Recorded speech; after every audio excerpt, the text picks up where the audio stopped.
नंदन के बीच, स्वागत के बीच मैं भाई राजीव जी को आमंत्रित करता हूं। परम पूजनीय स्वामी जी, भारत स्वाभिमान के अभियान में लगे हुए सभी माताओं, बहनों, भाइयों, स्वामी जी ने जैसा मुझे निर्देश दिया है वहीं से मैं मेरी बात शुरू करता हूं कि परिवर्तन जब होता है तो शुरू में किसी को भरोसा नहीं होता और बाद में वो हो जाता है। भारत से मैं मेरी बात शुरू करता हूं। भारत में अंग्रेजों की व्यवस्था 1757 में स्थापित हो गई, माने अंग्रेजी सरकार, ईस्ट इंडिया कंपनी की सरकार 1757 में बन गई। पहले बनी बंगाल में, फिर धीरे धीरे पूरे भारत में बन गई। और 1757 के पहले ईस्ट इंडिया कंपनी व्यापारिक कंपनी के रूप में आई थी, जो भारत से कुछ कपड़ा खरीद के दूसरे देशों में बेचती थी और चीन से चाय लाकर भारत में बेचती थी। यहां से उनका व्यापार शुरू हुआ था 1618 में। तो किसी को भरोसा नहीं था। सबसे पहला परिवर्तन तो यह हुआ कि चाय बेचने वाली कोई कंपनी भारत की मालिक हो सकती है, यह किसी भारतवासी को भरोसा नहीं था। लेकिन ये भरोसे में ईस्ट इंडिया कंपनी ने ऐसा कुछ खेल खेला इस देश में कि चाय बेचने वाली एक कंपनी भारत से कपड़ा खरीदकर दूसरे देशों में व्यापार करने वाली कंपनी इस देश की मालिक बन गई। मालिक बनने के बाद फिर उन्होंने लूटमार की, और लूटमार इतनी की कि दुनिया के किसी देश में इतिहास में इतनी लूटमार नहीं हुई जो भारत में हुई। एक एक ईस्ट इंडिया कंपनी का अधिकारी इस देश में आता था, करोड़ों करोड़ों रुपए की संपत्ति लूट के ले जाता था। स्वामी जी बार बार कहते हैं, इस वाक्य को आप हर लोगों के सामने कहिए। रॉबर्ट क्लाइव नाम का एक अंग्रेज अधिकारी इस देश में 1757 के प्लासी के युद्ध के लिए आया, और युद्ध जीतने के बाद 900 पानी के जहाज भरकर सोने, चांदी, हीरे, जवाहरात, मोती, माणिक, पन्ने जैसी बेशकीमती चीजें ले गया।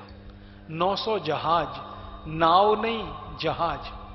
नाव तो छोटी सी होती है, जहाज बहुत बड़ा होता है। एक जहाज में कितना टन? कितना?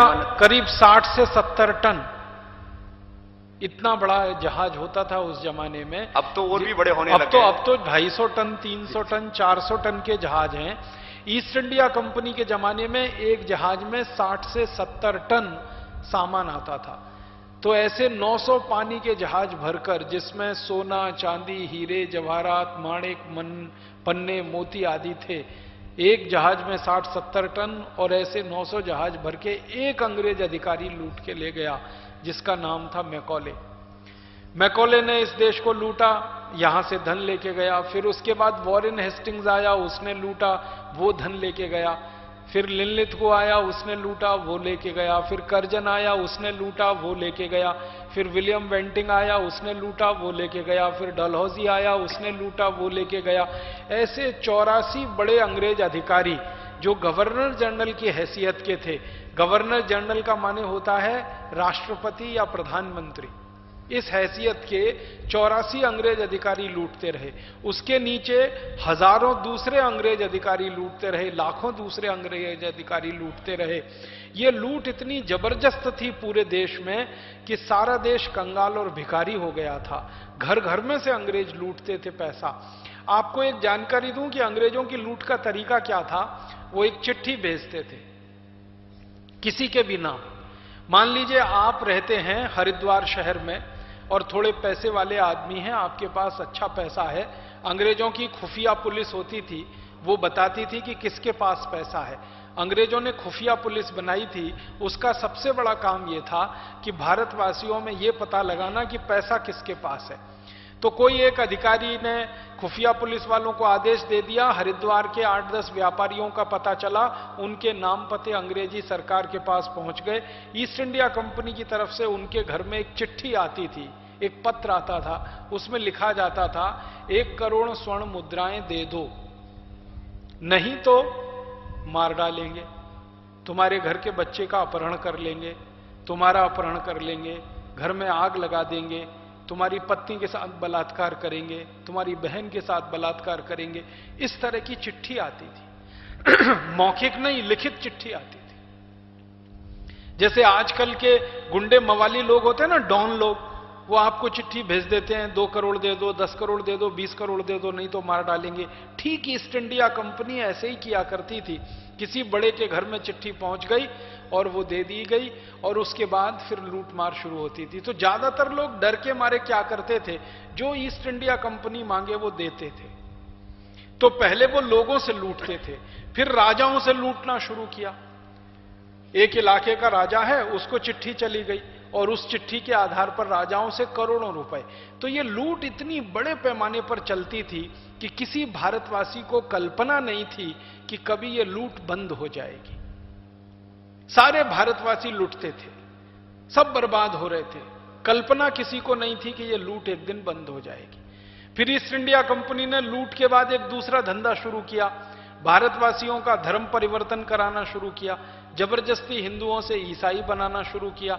ईस्ट इंडिया कंपनी के जितने अधिकारी इस देश में काम करते थे, सभी अधिकारियों को यह लिखित आदेश था कि छुट्टी के दिन, रविवार को छुट्टी होती थी, छुट्टी के दिन वो बाइबल लेके एक एक मोहल्ले में जाएंगे और ज्यादा से ज्यादा हिंदुओं को ईसाई बनाएंगे।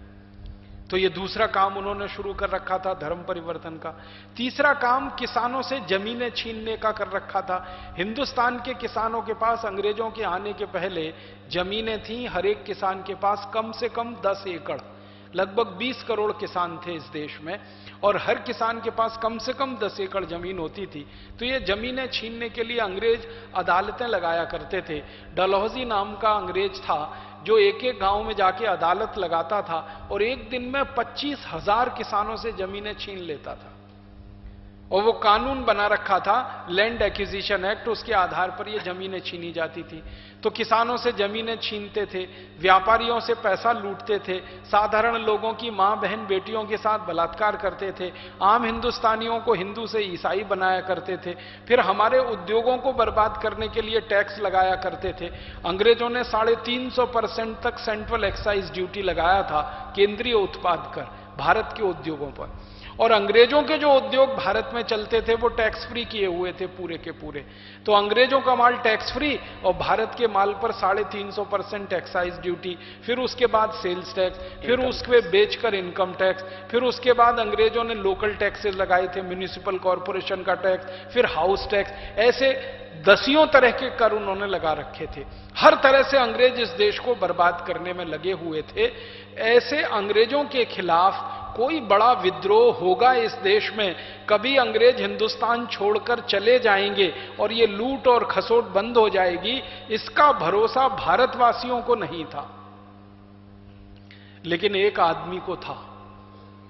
करोड़ों भारतवासी निराशा में डूबे हुए थे और हर बार भगवान से एक ही प्रार्थना करते थे, हे ईश्वर, इन अंग्रेजों को भारत से भगाओ, या इनको भारत से हटाओ, या इनके चंगुल से भारत को मुक्त करो। करोड़ों भारतवासी प्रार्थना तो करते थे, लेकिन भरोसा किसी को नहीं था कि ये अंग्रेज चले जाएंगे एक दिन। एक भारतवासी था, जबरदस्त क्रांतिकारी, उसको भरोसा था कि आज नहीं तो कल ये अंग्रेज छोड़कर जाएंगे। उस भारतवासी का नाम था नाना साहब पेशवा। सुनाया आपने? नाना साहब पेशवा ये क्रांतिवीर था जिसको एक को इतना जबरदस्त भरोसा था कि अंग्रेज तो अभी चले जाएंगे अगर हम भारतवासी संगठित हो जाएं तो। नाना साहब पेशवा के अगर आप भाषण सुनेंगे, रोंगटे खड़े हो जाएंगे आपके, खून खौलेगा। नाना साहब पेशवा जब भाषण दिया करते थे कहीं खड़े होकर, तो इतिहास के दस्तावेजों में दर्ज है कि लोगों की भुजाएं फड़कने लगती थी। 1850 के आसपास जब सारा देश निराशा के गर्त में डूबा हुआ था, अंधकार में डूबा हुआ था, किसी हिंदुस्तानी को यह कल्पना नहीं थी कि अंग्रेज छोड़कर जाएंगे, ये लूट हमारी बंद हो जाएगी, भारत के प्रति जो दुराचार हो रहा ये खत्म हो जाएगा।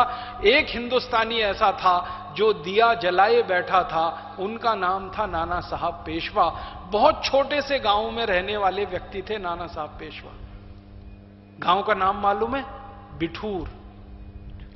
यहां उत्तर प्रदेश के जो भाई बहन आए होंगे उनको मालूम है, कानपुर नाम का एक बड़ा नगर है और कानपुर से मुश्किल से 24-25 किलोमीटर की दूरी पर एक छोटा सा गांव है बिठूर।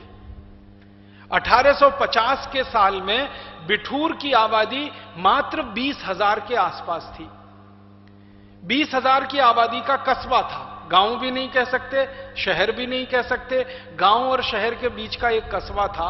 तो 20,000 की आबादी के कस्बे में एक हिंदुस्तानी क्रांतिकारी नाना साहब पेशवा ये सपने देखा करता था कि आज भारत नहीं तो कल आजाद हो जाएगा, कल नहीं तो परसों आजाद हो जाएगा, अंग्रेजों को जाना ही पड़ेगा, बस देर इतनी है कि पूरे भारत में हमारा संगठन खड़ा हो जाए। तो नाना साहब पेशवा एक व्यक्ति ने संगठन की शुरुआत की। और आप जानते हैं, सबसे पहली बार जब उन्होंने लोगों को अपील की कि मेरे साथ संगठन में शामिल हो जाओ, मेरे साथ जुड़ जाओ, मैं भारत को अंग्रेजों से आजाद कराना चाहता हूं, मुक्त कराना चाहता हूं, तो ज्यादातर लोगों ने उनकी हंसी उड़ाई थी। उनके साथ एक दूसरा आदमी आया, दूसरा क्रांतिकारी जो जुड़ा, उनका नाम था तात्या टोपे। 1 से 2 हो गए। अब नाना साहब पेशवा के साथ जब तात्या टोपे आ गए तो नाना साहब पेशवा ने कहा 1 से 2 नहीं हुए, 1 से 11 हो गए। फिर नाना साहब पेशवा गांव-गांव निकल पड़े भाषण देने के लिए तात्या टोपे को साथ में लेकर। तो तीसरी एक क्रांतिकारी सदस्या उसमें और आ गई, झांसी की रानी लक्ष्मीबाई। तो पहले 1, फिर 2, फिर 3, फिर झांसी की रानी लक्ष्मीबाई साथ में आई, तो उनकी एक सहेली थी झलकारी बाई, वो भी साथ में आई। और ऐसे करते करते एक क्रांतिकारी ने उम्मीद का दिया जलाया, आशा की किरण लोगों को दिखाई, अंग्रेजों को भगा देने का भरोसा लोगों को बताया, तो संगठन खड़ा होने लगा। और जानते हैं, एक क्रांतिकारी का खड़ा किया हुआ संगठन 5 साल के अंदर लाखों क्रांतिकारियों का संगठन बन गया। 1850 से नाना साहब पेशवा ने काम शुरू किया संगठन खड़ा करने का। 1857 तक उनके संगठन में 1 लाख से ज्यादा लोग हो गए। और 1857 में अगले 2 साल में तो 7,32,000 उनके क्रांतिकारी सैनिक तैयार हो गए पूरे देश में। और जब नाना साहब पेशवा को लगा कि अब तो मेरे पास 7-8 साढ़े 7 लाख क्रांतिकारी हो गए हैं, माने उनका कैलकुलेशन यही था, हर गांव में लगभग 1 क्रांतिकारी, हर गांव में उनका 1 कार्यकर्ता, वैसा ही कैलकुलेशन करके संगठन बनाया और उनको लगा हो गया है। तब उन्होंने हिंदुस्तान के उन राजाओं के साथ मिलना शुरू किया जो अंग्रेजों की लूट का शिकार हुए थे। राजाओं से वो उसके पहले नहीं मिले, पहले संगठन खड़ा किया, संगठन बड़ा हो गया तो राजाओं के पास जाना शुरू किया। और एक एक राजा जिसको अंग्रेजों ने कभी लूट के बर्बाद किया था, उन राजाओं को संगठन में शामिल करना शुरू किया। तो राजाओं की सेना, राजाओं का खजाना भी उनको मिलना शुरू हुआ। और एक दिन ऐसा आया कि उनको लगा कि अब पूरे देश में क्रांति हो सकती है, तो सारे राजाओं की एक बैठक बुलाई, क्रांतिकारियों को संदेश भेजा कि 31 मई 1857 को सारे हिंदुस्तान में एक साथ अंग्रेजों के खिलाफ हम बगावत करेंगे, और जहां जहां अंग्रेजों की छावनियां हैं उन सब छावनियों पर हम कब्जा करेंगे और अंग्रेजों के हथियार अपने कब्जे में लेकर अंग्रेजों को उन्हीं से मारेंगे और हिंदुस्तान से उनको खत्म कर देंगे।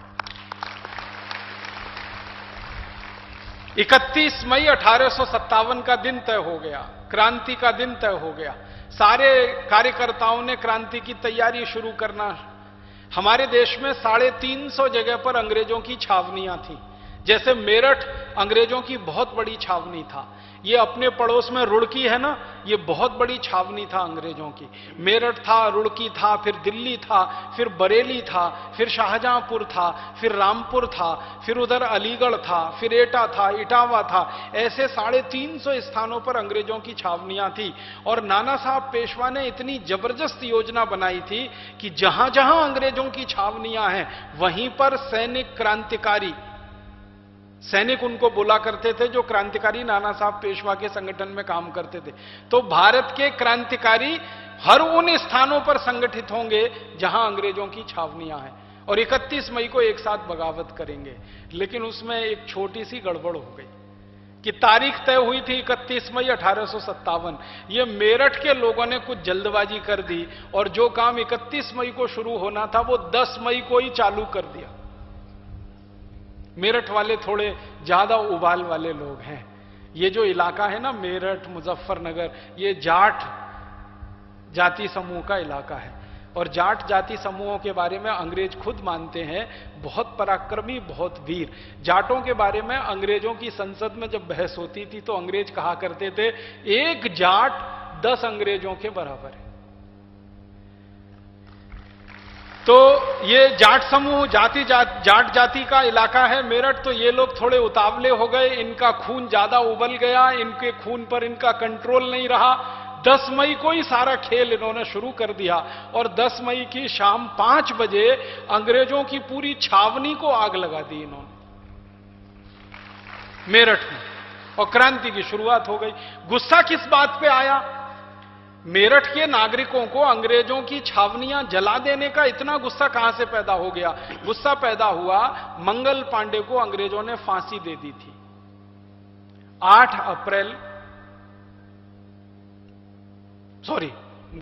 8 मई 1857 को अंग्रेजों ने मंगल पांडे को फांसी दे दी थी बैरकपुर में और वो खबर 10 मई 1857 को मेरठ तक पहुंच गई और वो खबर पे गुस्सा आया। और अंग्रेजों ने मंगल पांडे को फांसी क्यों दी थी आप सभी जानते हैं।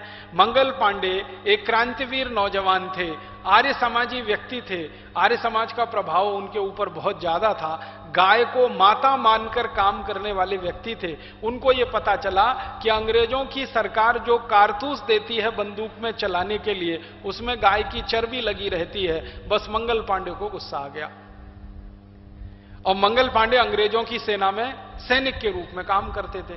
तो उन्होंने एक अंग्रेज अधिकारी को पूछा, उसका नाम था मेजर ह्यूसन। उसने मंगल पांडे ने पूछा कि क्या गाय की चर्बी का कारतूस हमें दिया जाता है? तो ह्यूसन ने ना हां कहा ना कहा, बस इसी पे गुस्सा आ गया और ह्यूसन को गोली मार दी मंगल पांडे ने। ह्यूसन को गोली मारी तो बड़ा अधिकारी था, तो अंग्रेजों के छोटे अधिकारियों ने मंगल पांडे को अरेस्ट कर लिया और मंगल पांडे के ऊपर फिर मुकदमा चला। जब तक मंगल पांडे पर मुकदमा चला 7-8 दिन, उनकी सेना की माने जिस छावनी में वो काम करते थे उसमें सैकड़ों सैनिक थे।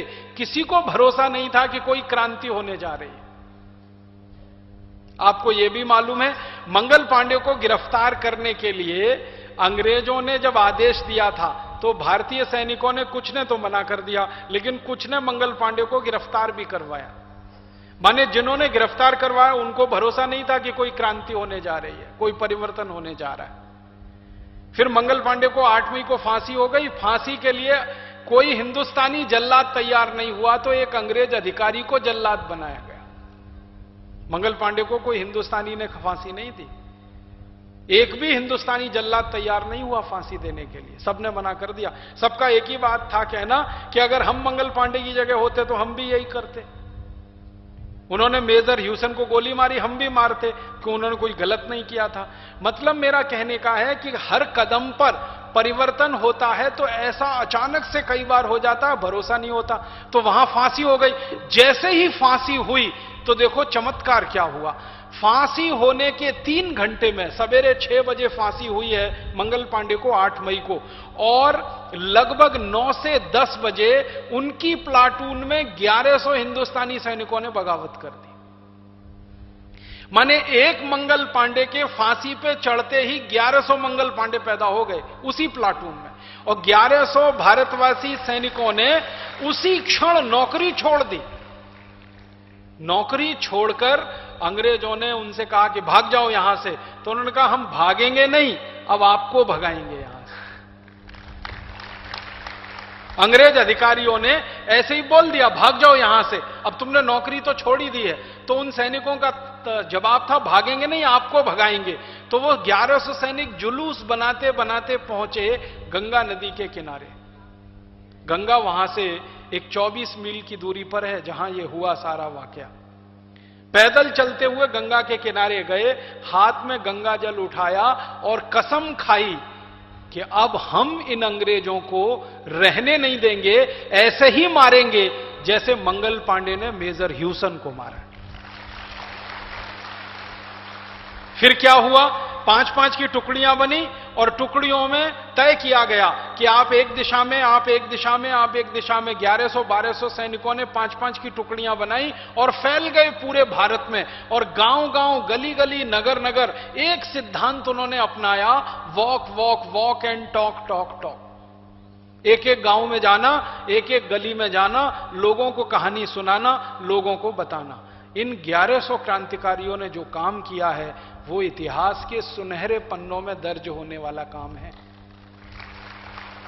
आपको मालूम है, उस जमाने में टेलीफोन नहीं था, उस जमाने में वायरलेस नहीं था, उस जमाने में टेलीविजन नहीं था, उस जमाने में रेडियो नहीं था, उस जमाने में तो ये माइक्रोफोन नहीं था।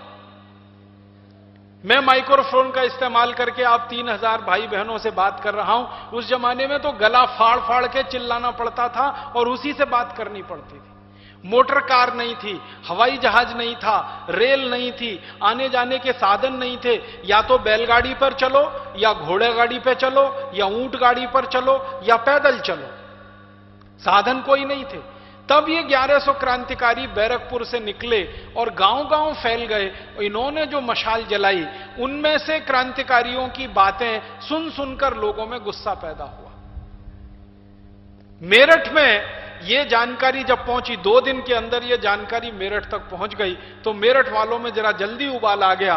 वैसे तो 31 मई तय हुई थी, लेकिन 10 मई को ही क्रांति की शुरुआत कर दी और 1 दिन और आधा दिन, माने 1.5 दिन में पूरा मेरठ आजाद हो गया अंग्रेजों की गुलामी से। आप कल्पना कर सकते हैं, हजारों अंग्रेजों का मेरठ के नागरिकों ने कत्लेआम कर दिया। 1-2 नहीं, हजारों का। अंग्रेज अधिकारी जो पुरुष होते थे, उनको जिस आदमी को मिला उसी ने मारा। मेरठ के किसी एक नागरिक के हाथ में छोटा सा छुरा है, उसी को भोंक के अंग्रेज को मार दिया।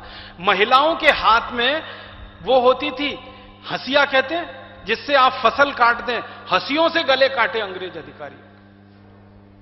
लोग निकल पड़े सड़कों पर, हंसिया लेकर, फावड़ा लेकर, कुल्हाड़ी लेकर, छुआ, अपने अपने जो भी हथियार थे, एक बेलचा होता सड़क खोदने का, ले लेके निकले। जो अंग्रेज मिला उसी को खत्म किया। लेकिन एक बात उन सब क्रांतिकारियों की तारीफ में कहनी पड़ेगी कि एक भी अंग्रेज अधिकारी की पत्नी को, बेटी को, मां को, बहन को उन्होंने छुआ भी नहीं। एक भी अंग्रेज अधिकारी की मां, बहन, बेटी को हाथ नहीं लगाया। जो अंग्रेज अधिकारियों की मां, बहन, बेटियां होती थी, उनको बाइज्जत घोड़ा गाड़ी में बिठाकर दिल्ली रवाना किया और दिल्ली से फिर उनको दूसरे स्थानों पर रवाना करके लंदन भेज दिया। और आपको सुनकर हैरानी होगी कि कई अंग्रेज अधिकारी मारे गए तो उनकी पत्नियां रोते हुए कहती थी कि हमारे पास तो वापस जाने के लिए पैसे नहीं है, लंदन कैसे जाएंगे, किराए का पैसा नहीं है। तो मेरठ के नागरिकों ने चंदा इकट्ठा करके उन धर्मपत्नियों को लंदन पहुंचाने की व्यवस्था की। माने क्रांति भी की तो पूरे आदर्श के साथ। हमारा आदर्श क्या है? माताओं को, बहनों को छेड़ना नहीं, छूना नहीं, वो मेरी हो या किसी दूसरे की हो। हमारे भारत ने युद्ध के भी नियम बनाए हैं। दुनिया में ये अद्भुत देश है जो युद्ध लड़ने के भी नियम बनाता है। आपको मालूम है, दुनिया में एक कहावत चलती है, बहुत खराब कहावत है लेकिन चलती है, अंग्रेजों की दी गई कहावत है, everything is fair in war and love. कहते हैं कि ना, प्रेम में और युद्ध में हर चीज जायज है, लेकिन हिंदुस्तानी इसको नहीं मानते।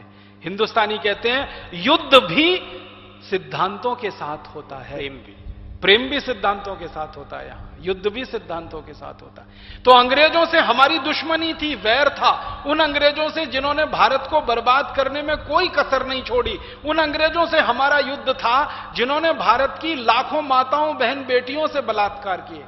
आपको कल्पना नहीं है, कुछ दस्तावेज इतने खतरनाक हैं जो खून के आंसू रुलाते हैं। एक दस्तावेज है हमारे पास जो ये बताता है कि अंग्रेज कोई अधिकारी किसी भारत की मां, बहन, बेटी से बलात्कार करता था तो पहले उसको बेइज्जत करता था, बहन और बेटी को नंगा किया जाता था, फिर बहन और बेटी का जो स्तन होता है उसको लोहे के चिमटे से तब तक दबाया जाता था जब तक उसमें से खून ना निकले, फिर उस मां, बहन, बेटी से बलात्कार अंग्रेज किया करते थे।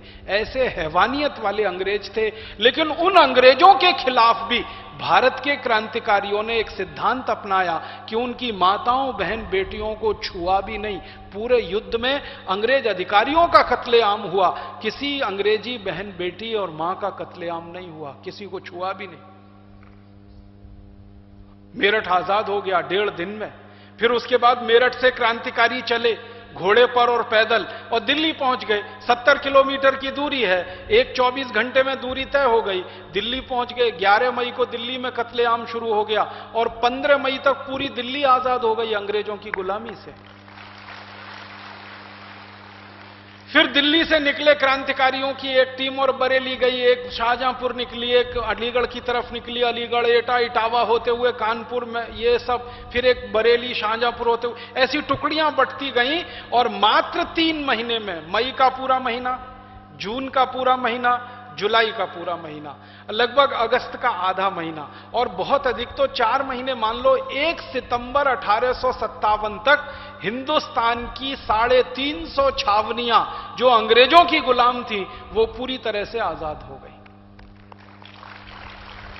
इस पूरी कहानी में जो सबसे महत्व की बात रेखांकित करने की है वो एक कि भारत में 1850 तक किसी हिंदुस्तानी को कल्पना नहीं थी कि यह देश आजाद हो जाएगा, अंग्रेज चले जाएंगे, अंग्रेज मारे जाएंगे, कोई इतनी बड़ी बगावत कभी हो सकती है, इतना बड़ा संगठन खड़ा हो सकता है। आपको कल्पना है 350 छावनियों में जब लड़ाई हुई होगी तो कितने हिंदुस्तानियों ने भाग लिया?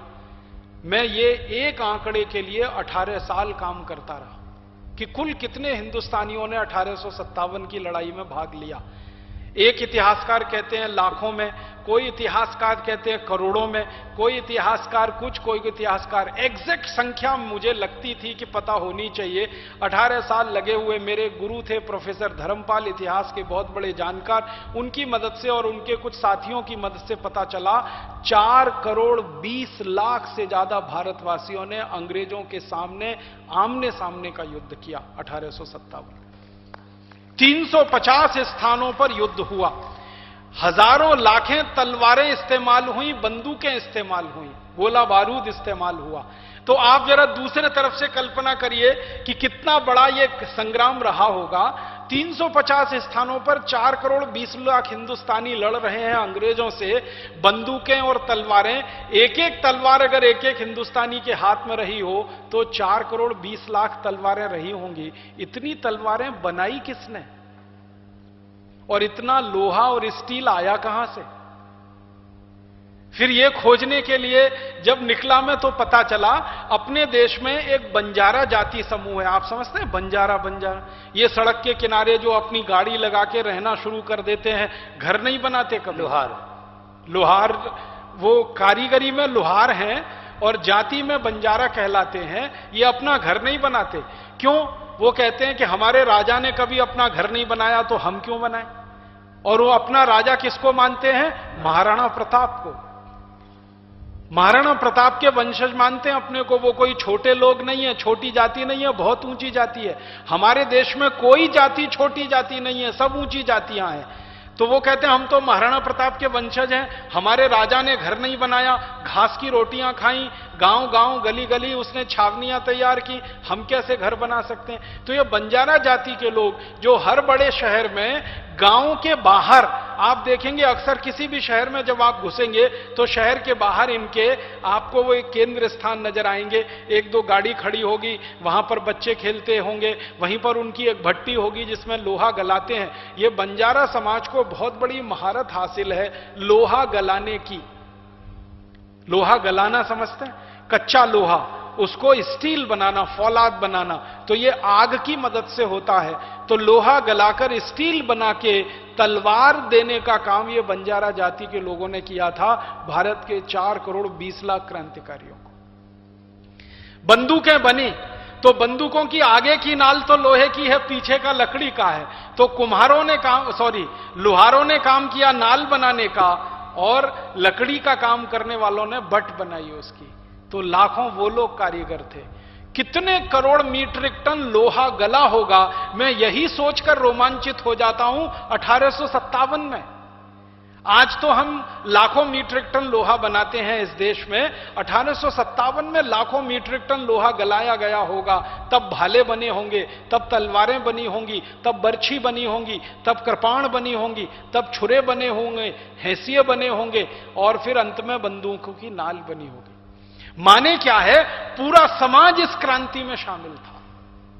और दस्तावेज बताते हैं कि गोला बारूद बनाने का काम स्त्रियां करती थी। कानपुर में बहुत बड़ा केंद्र था, और आपको सुनकर यह बात गर्व होना चाहिए कि कानपुर में गोला बारूद बनाने का जो सबसे बड़ा केंद्र था, जहां से गोला बारूद बनाकर नाना साहब पेशवा को, तात्या टोपे को दिया जाता था, जहां से गोला बारूद बनाकर झांसी रानी लक्ष्मीबाई को सप्लाई किया जाता था, वो केंद्र को चलाने वाली एक महिला थी, एक मां थी, एक बेटी थी। और वो महिला ऐसी थी जो अपने शरीर से वेश्यावृत्ति का काम करती थी, लेकिन उस कार्य से जितने पैसे उसको मिलते थे वो सब क्रांतिकारियों के गोला बारूद बनाने के लिए उपयोग किया करते।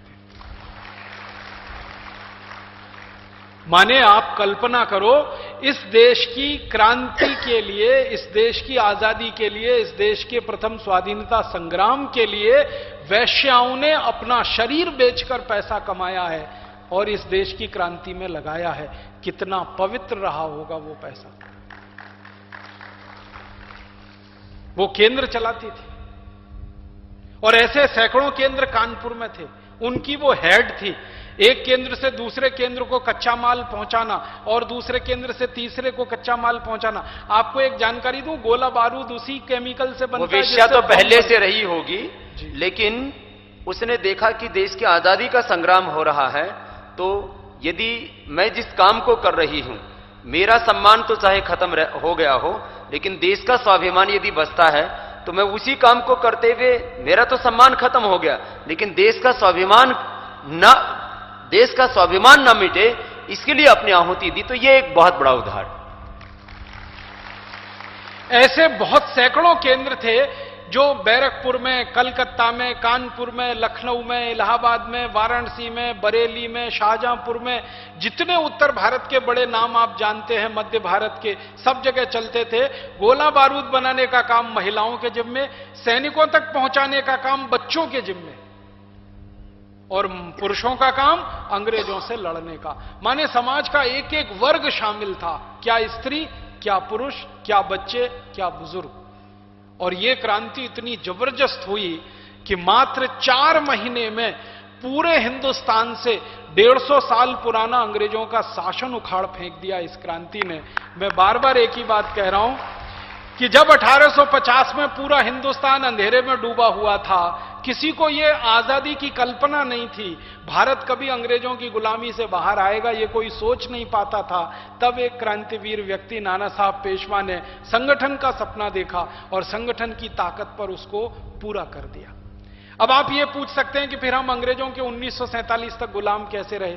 1 सितंबर 1857 तक हम आजाद हो गए, फिर भारत के कुछ गद्दार राजाओं ने अंग्रेजों की मदद करके क्रांतिकारियों को मरवाया, और उसके बाद फिर हम दोबारा गुलाम हो गए। एक बार तो हम आजाद हो गए, दोबारा फिर गुलाम हो गए। और उन जो है कितने क्रांतिकारी मारे गए होंगे पहले? करीब 7,32,000 क्रांतिकारियों का कत्लेआम हुआ।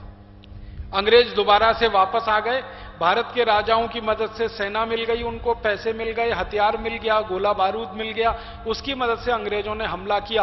और पहला हमला अंग्रेजों ने बिठूर पर ही किया। जब अंग्रेज वापस आए तब बिठूर 24,000 की आबादी का कस्बा था। अंग्रेजों ने पूरे कस्बे को खत्म कर दिया। 3 महीने के बच्चे को बॉल और फुटबॉल की तरह से उछालकर गोलियां मारी, और 90 साल के बुजुर्गों को नीम के पेड़ से फांसी पे लटका के गोलियां मारी अंग्रेजों। 24,000 लोगों का बिठूर में कत्लेआम हुआ, एक ही स्थान। पूरा शहर जो है नरहीन, नारीहीन हो गया। एक भी नर और नारी नहीं बचा पूरे शहर में। ऐसा अंग्रेजों ने किया 1 सितंबर 1857 के बाद। फिर उन्होंने यही कत्लेआम लखनऊ में किया, फिर इलाहाबाद में किया, फिर वाराणसी में किया, और धीरे धीरे सारे देश में जहां जहां क्रांतिकारियों ने अंग्रेजों को खत्म किया था या अंग्रेजों की सरकार खत्म की थी, वहीं पे फिर वापस कब्जा कर लिया और फिर हम अंग्रेजों के गुलाम हो गए और फिर गर्त में अंधकार में डूब गए और फिर ऐसे अंधकार में डूबे कि 90 साल लगे हमको दोबारा खड़े होने में। और 1942 में फिर वैसा ही मंजर पैदा हुआ जैसा 1857 में हुआ था भारत छोड़ो आंदोलन के समय, जब महात्मा गांधी इस देश को नेतृत्व दे रहे थे। 1942 की कहानी मुझे बहुत सारे बुजुर्ग लोग सुनाते हैं जो अभी भी जीवित हैं। वो कहते हैं 1942 में हमें भी अंदाजा नहीं था कि अंग्रेज भारत छोड़कर भाग जाएंगे, कोई नहीं मानता था। उनको लगता था कि 1857 में एक बार भागे दोबारा आ गए तो अब 1942 में क्या जाएंगे। लेकिन 1942 में कई क्रांतिकारियों को यह लगता था कि अंग्रेज जाएंगे, भारत आजाद होगा और इस देश में आजादी की सुबह आएगी। उन क्रांतिकारियों ने अपना हौसला नहीं छोड़ा और अपनी हिम्मत नहीं छोड़ी। उन्हीं में से महात्मा गांधी एक थे, सरदार वल्लभ भाई पटेल एक थे, अच्युत पटवर्धन एक थे, अरुणा आसफ अली एक थी, फिर उसके बाद राम मनोहर लोहिया एक थे, जयप्रकाश नारायण एक थे। ये सब क्रांतिवीर थे 1942 के आंदोलन में और ये हर दिन एक ही बात कहते थे, अंग्रेज जाएंगे, भारत आजाद होगा। लेकिन करोड़ों भारतवासी मानते थे अंग्रेज कभी नहीं जाएंगे, देश कभी आजाद नहीं होगा। और बाद में आप जानते हैं 1947 में अंग्रेज गए और भारत आजाद हुआ। ये दो कहानियां ये समझाने के लिए हैं कि परिवर्तन होता है। एक आदमी भी अगर खड़ा हो जाए पूरे देश में कोई विचार की शक्ति लेकर तो परिवर्तन होता है। एक दूसरी कहानी सुनाता। भारत आजाद हो गया, आजादी के बाद इस देश में वो सब नहीं हुआ जिसकी कल्पना हमारे क्रांतिकारियों ने की थी। आजादी के बाद फिर भ्रष्टाचार शुरू हो गया, लूटमारी शुरू हो गई, अंग्रेजों के बनाए हुए कानून वैसे के वैसे ही इस देश पर लद गए। अंग्रेजों की शिक्षा व्यवस्था, अंग्रेजों की कानून व्यवस्था, न्याय व्यवस्था, अर्थव्यवस्था, प्रशासनिक व्यवस्था सब अंग्रेजों की लद गई। तो फिर भारतवासियों को निराशा हुई और उस निराशा में फिर एक क्रांतिवीर भारतवासी निकला जिसने फिर हिंदुस्तान को संगठित किया और उनका नाम था श्री जयप्रकाश नारायण। आप में से कई लोगों ने शायद जेपी को देखा होगा, मैंने तो कभी देखा नहीं, सिर्फ उनको पढ़ा है। आपने तो देखा होगा जेपी 1975 के साल में अकेले क्रांतिवीर भारतवासी थे जिनको ये दिमाग में बात आई थी कि इस देश को फिर संगठित करना है और इस देश से भ्रष्टाचार को, उनका पहला मुद्दा था भ्रष्टाचार को खत्म करना है। कारण क्या था? 1975 तक इस देश में श्रीमती इंदिरा गांधी की सरकार चलती थी और श्रीमती इंदिरा गांधी ये कहा करती थी भ्रष्टाचार तो शिष्टाचार है। आपको मालूम है श्रीमती गांधी का ये पब्लिक स्टेटमेंट है, भ्रष्टाचार तो शिष्टाचार है, बिना भ्रष्टाचार के तो लोकतंत्र चल नहीं सकता। एक बार तो यहां तक कह दिया था कि भ्रष्टाचार वो तेल है जिसकी चिकनाई से लोकतंत्र का पहिया दौड़ता है। माने भ्रष्टाचार रूपी तेल नहीं होगा तो लोकतंत्र का पहिया जाम हो जाएगा। तो श्रीमती गांधी ने भ्रष्टाचार को शिष्टाचार में बदल दिया और मैं इस बात को एक वाक्य में कहता हूं कि भ्रष्टाचार को संस्थागत रूप उसी जमाने में मिला, इंस्टीट्यूशनलाइजेशन हुआ करप्शन का। तो जेपी को बहुत गुस्सा था और जेपी अकेले क्रांतिवीर थे उस दौर में जिनको दिखता था कि यह भ्रष्टाचार भी खत्म होगा।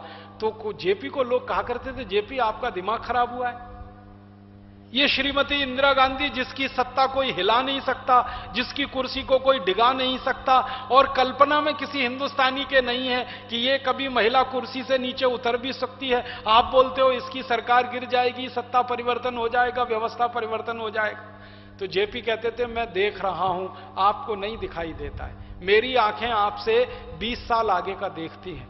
और जयप्रकाश जी ने संगठन बनाना शुरू किया।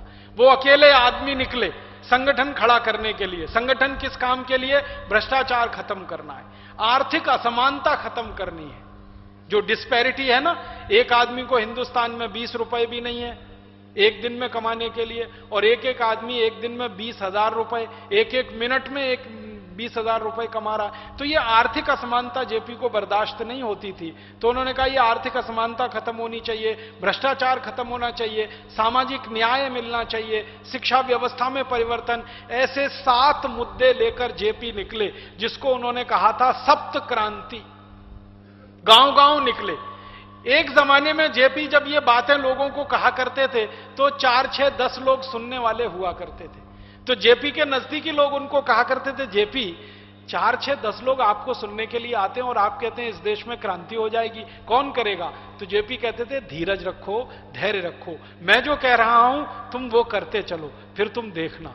एक दिन ऐसा आया कि जिस शहर में जेपी को सुनने के लिए 8-10 लोग जमा होते थे, उसी शहर में 2 साल में इतना परिवर्तन हुआ कि जेपी को सुनने के लिए 3.5 लाख लोग जमा हुए। पटना में जेपी का भाषण हुआ, 3.5 लाख लोग पटना के गांधी मैदान पर। गांधी मैदान की ताकत नहीं है, इतनी कैपेसिटी नहीं है कि 3.5 लाख लोगों को समा सके।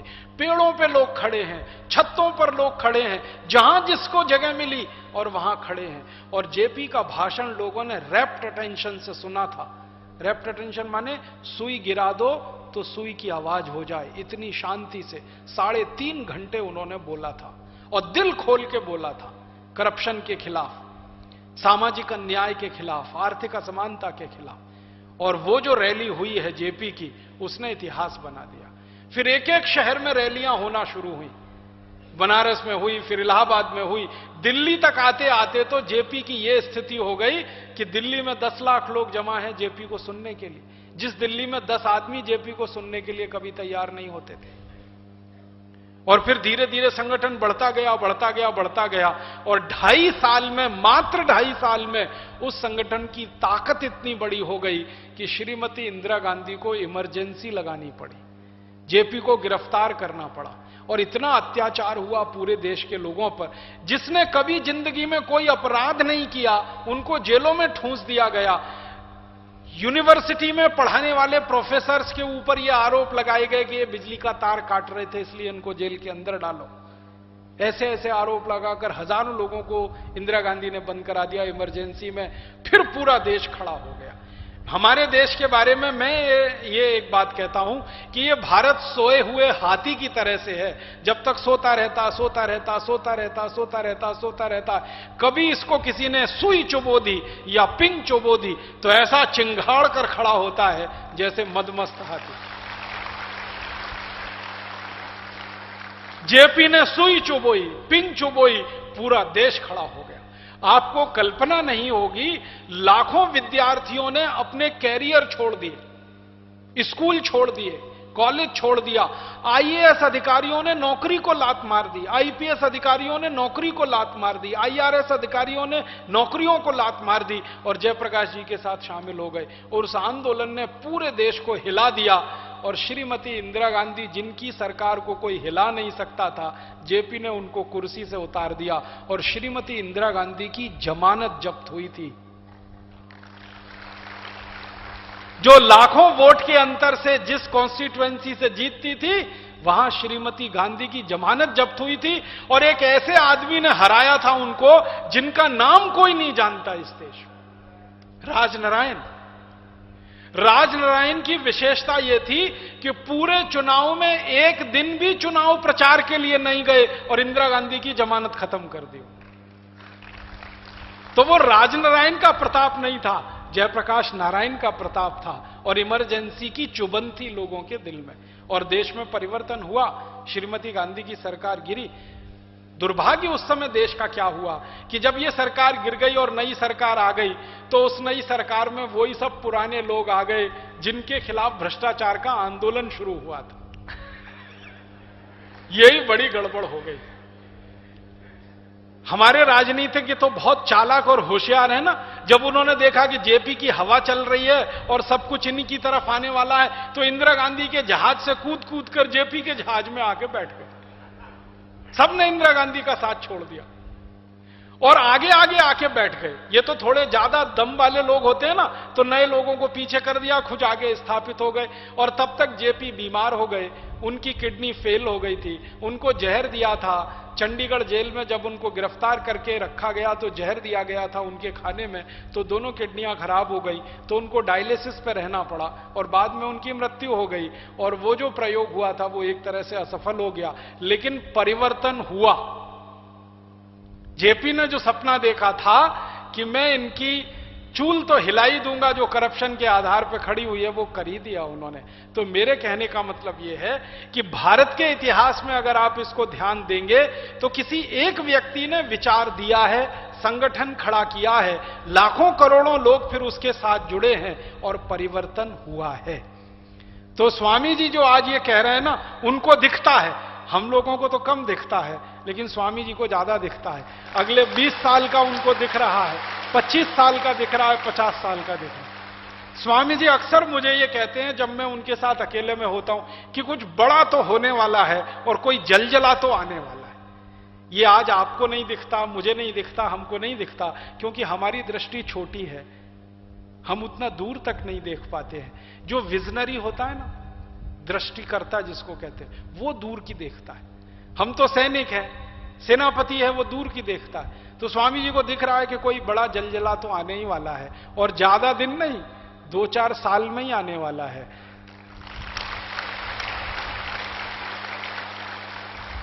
जैसे कभी नाना साहब पेशवा को दिखा कि आजादी तो आने ही वाली है, अंग्रेज तो जाने ही वाले हैं। जैसे कभी आजादी के बाद जयप्रकाश नारायण को दिखा कि सत्ता तो जाने ही वाली है, भ्रष्टाचार तो हटने ही वाला है। जैसा कभी महात्मा गांधी को 42 में दिखा कि अंग्रेज तो जाने ही वाले हैं, आजादी तो आने ही वाली है, वैसे ही आज परम पूजनीय स्वामी जी को दिख रहा है कि ये व्यवस्था तो बदलने वाली ही है, नई आजादी तो आने वाली ही है, नई व्यवस्था तो आने वाली ही है। मैं भारत के बाहर की 1-2 कहानियां और सुना के मेरा व्याख्यान खत्म करूंगा। ये तो भारत की बात हुई, भारत के बाहर की एक कहानी सुनाता हूं अमेरिका की। आपको मालूम है ये अमेरिका कैसे बना है? ये अमेरिका बना, आपने इतिहास में एक नाम सुना होगा, कोलंबस, सुना है? बस वही खतरनाक नाम है जिसने इस अमेरिका को बसा दिया। भारत वाली क्रांति के बारे में एक बात और बता देता हूं, लेकिन जो भूल मेरठ ने की वो तुमको नहीं करनी है। उतावला नहीं होना है, उतावला नहीं होना है, जल्दबाजी नहीं करनी है, पागलपन नहीं दिखाना है। और आजादी आने के बाद भी ऐसे लोगों को अपने भीतर शामिल नहीं करना है जो जयप्रकाश जी के यहां शामिल हो गए थे। व्यवस्था परिवर्तन कर भी दिया, आजादी के बाद की घटना है। तो ये एक अभियान है, पूरी पवित्रता के साथ इसको चलाना। इतिहास इसलिए दोहराया जाता है, इसलिए सुनाया जाता है, इसलिए बताया जाता है कि उसमें जो गर्व करने वाली बातें हैं उससे अपना स्वाभिमान जगा सकें, और जो सावधानी वाली बातें हैं उनसे सीख भी ले सकें। तो 1857 की क्रांति हमारा स्वाभिमान जगाती है, जयप्रकाश नारायण की क्रांति हमें एक हौसला देती है, लेकिन इसके साथ एक पाठ भी पढ़ाती है। इसलिए इस बार जो क्रांति आए, इस बार जो यह आंदोलन आगे बढ़ रहा है, इस बार जो यह परिवर्तन होगा वो इतनी सावधानी से होगा कि हम अपनी अतीत की भूलों को उसमें दोहराने नहीं देंगे। माने हमारा जो मकसद है कि हम चाहे वो भ्रष्टाचार को मिटाने की बात हो, चाहे वो शिक्षा में सुधार की बात हो, चाहे वो पूरे देश की कानून व्यवस्था, शासन व्यवस्था, पूरे देश की असमानता, बेबसी, लाचारी, गुलामी को मिटाने की बात हो, इसमें हमें उतावलापन नहीं करना है। इसलिए हमारे कुछ लोग जो है ना एकदम से करते, बाबा जी कब हो जाएगा परिवर्तन? अरे थोड़ा धैर्य तो रख लेना, थोड़ा धैर्य रखो, स्वयं से शुरू करो यात्रा को, अंतःकरण शुद्ध करो अपना। बिना अंतःकरण शुद्ध किए यदि सत्ता भी मिल गई तो हम भी बेईमान हो जाएंगे। साम्राज्य मिल गए, परिवर्तन हो गया, सब कुछ हो गया, लेकिन आदमी का ईमान जब तक नहीं बदलेगा, उसका मन बदलत नहीं, चेतना चित्त जब तक नहीं बदलेगा। इसलिए हमारी परिवर्तन की पाठशालाएं वो योग की भूमि पर शुरू होंगी, और योग की भूमि पर खड़ा हुआ परिवर्तन कभी प्रलोभनों में झुक नहीं सकता। वो देश के साथ और अपने साथ धोखा नहीं कर सकता, वो बेईमान नहीं हो सकता। तो यह एक बहुत बड़ी सावधानी है इसमें। इसलिए परिवर्तन होगा। 1857 की क्रांति में 7 वर्ष लगे थे, जेपी की क्रांति में 2.5 वर्ष लगे थे। इस क्रांति में 1 वर्ष में यह अभियान इतनी बुलंदी तक पहुंच जाएगा। कल भाई राजीव के पास में एक भाई फोन करके बोलता है, अभी तो भारत स्वाभिमान का जो ब्रांड वैल्यू है वो बहुत बड़ा हो गया है। भारत स्वाभिमान का नाम 1 वर्ष के भीतर भीतर, अभी तो 1 वर्ष 5 जनवरी को होगा, अभी भारत स्वाभिमान की स्थापना 5 जनवरी 2009 को हुई है। अभी यह पूरा अभियान आज की स्थिति में बोले तो अभी 5 महीने भी पूरे नहीं हुए। 5 महीने में इस भारत स्वाभिमान के अभियान को देश के करीब करीब 50 करोड़ लोग ये जानने लगे हैं कि कोई अभियान शुरू हो गया है देश के अंदर। भारत स्वाभिमान का नाम लोगों की जुबान पर आ गया, उसकी पूरी फिलॉसफी उनको नहीं भी पता हो, लेकिन ये जरूर पता है वो बाबा रामदेव ने योग कराने के साथ साथ एक कोई दूसरा काम शुरू कर दिया है। 50 करोड़ से ज्यादा लोगों तक 5 महीने में कोई बात पहुंच जाए, हम आने वाले 1 वर्ष के भीतर यह आवाज इस देश के 100 करोड़ लोगों के कानों तक पहुंचाएंगे। यह अभियान आगे बढ़ेगा, लेकिन इसमें सावधानी रखनी है। 1 वर्ष में अभियान खड़ा होगा और उसके बाद में आंदोलन की दिशाएं तय होंगी। किस तरह से हमें परिवर्तन को बड़े रूप में शुरू करना है, इसलिए जल्दबाजी नहीं होनी चाहिए, धीरज से काम। और मैंने कहा हमारे इस कार्य की पाठशाला क्या है, इसके ट्रेनिंग सेंटर कहां है, ये तैयार कहां से होगा, योग की कक्षाओं से तैयार होगा। इसलिए स्वयं योग करना है, औरों को योग कराना है, खुद को और समाज को खड़ा करना है, फिर सत्ताएं, साम्राज्य, व्यवस्थाएं, कानून सब कुछ बदलेगा, लेकिन शुरुआत हमसे खुद से होगी। और कोई जल्दबाजी नहीं, कोई प्रलोभन नहीं और कोई चाह नहीं। जिन्होंने देश को आजादी दिलाई है, जिन्होंने परिवर्तन किया है, कभी भी उन्होंने आजादी का सुख स्वयं नहीं भोगा है। तो ये स्वार्थ और लालच के वशीभूत यदि कोई संगठन में आता भी है तो टिक ना पाएगा, क्योंकि उसको कुछ मिलेगा नहीं यहां से। यह अपने सम्मान के लिए लड़ाई नहीं है, यह देश के लिए है, और अपने साम्राज्य के लिए, अपने सत्ताओं के सिंहासनों पर बैठने के लिए लड़ाई नहीं है। इसलिए हमने पहले ही दिन से घोषणा नहीं की है, यह हमारा संकल्प है। ना हमको सत्ताएं चाहिए, ना हमको साम्राज्य चाहिए, हमको देश का स्वाभिमान चाहिए, और उसको किसी भी कीमत पर हम लेकर के रहेंगे। तो ये थोड़ी सी बात मैंने सावधानी की भी बीच में कही कि यह क्रांति सावधानी पूर्वक, होशियारी पूर्वक, विवेकशीलता पूर्वक चल करके हमको पानी है। तो पहली बात, अविश्वास नहीं रखना है। जब भी कोई यात्रा शुरू होती है तो बहुत छोटे से शुरू होती है। हमारे भारत स्वाभिमान की यात्रा को तो पतंजलि योग पीठ के, दिव्योग मंदिर ट्रस्ट के करीब पिछले हमें 15 से 20 वर्षों का हमें एक सामाजिक आधार मिला है। उन क्रांतियों को आधार बनाने के लिए, अपने आप को स्थापित करने के लिए भी बहुत समय लगा था। यहां तो सारा बना बनाया भवन तैयार खड़ा है, बस अब तो अभिषेक होना बाकी है। इसलिए निराशा की तो बात ही नहीं है, बस बात है तप की, संघर्ष की, सावधानी की।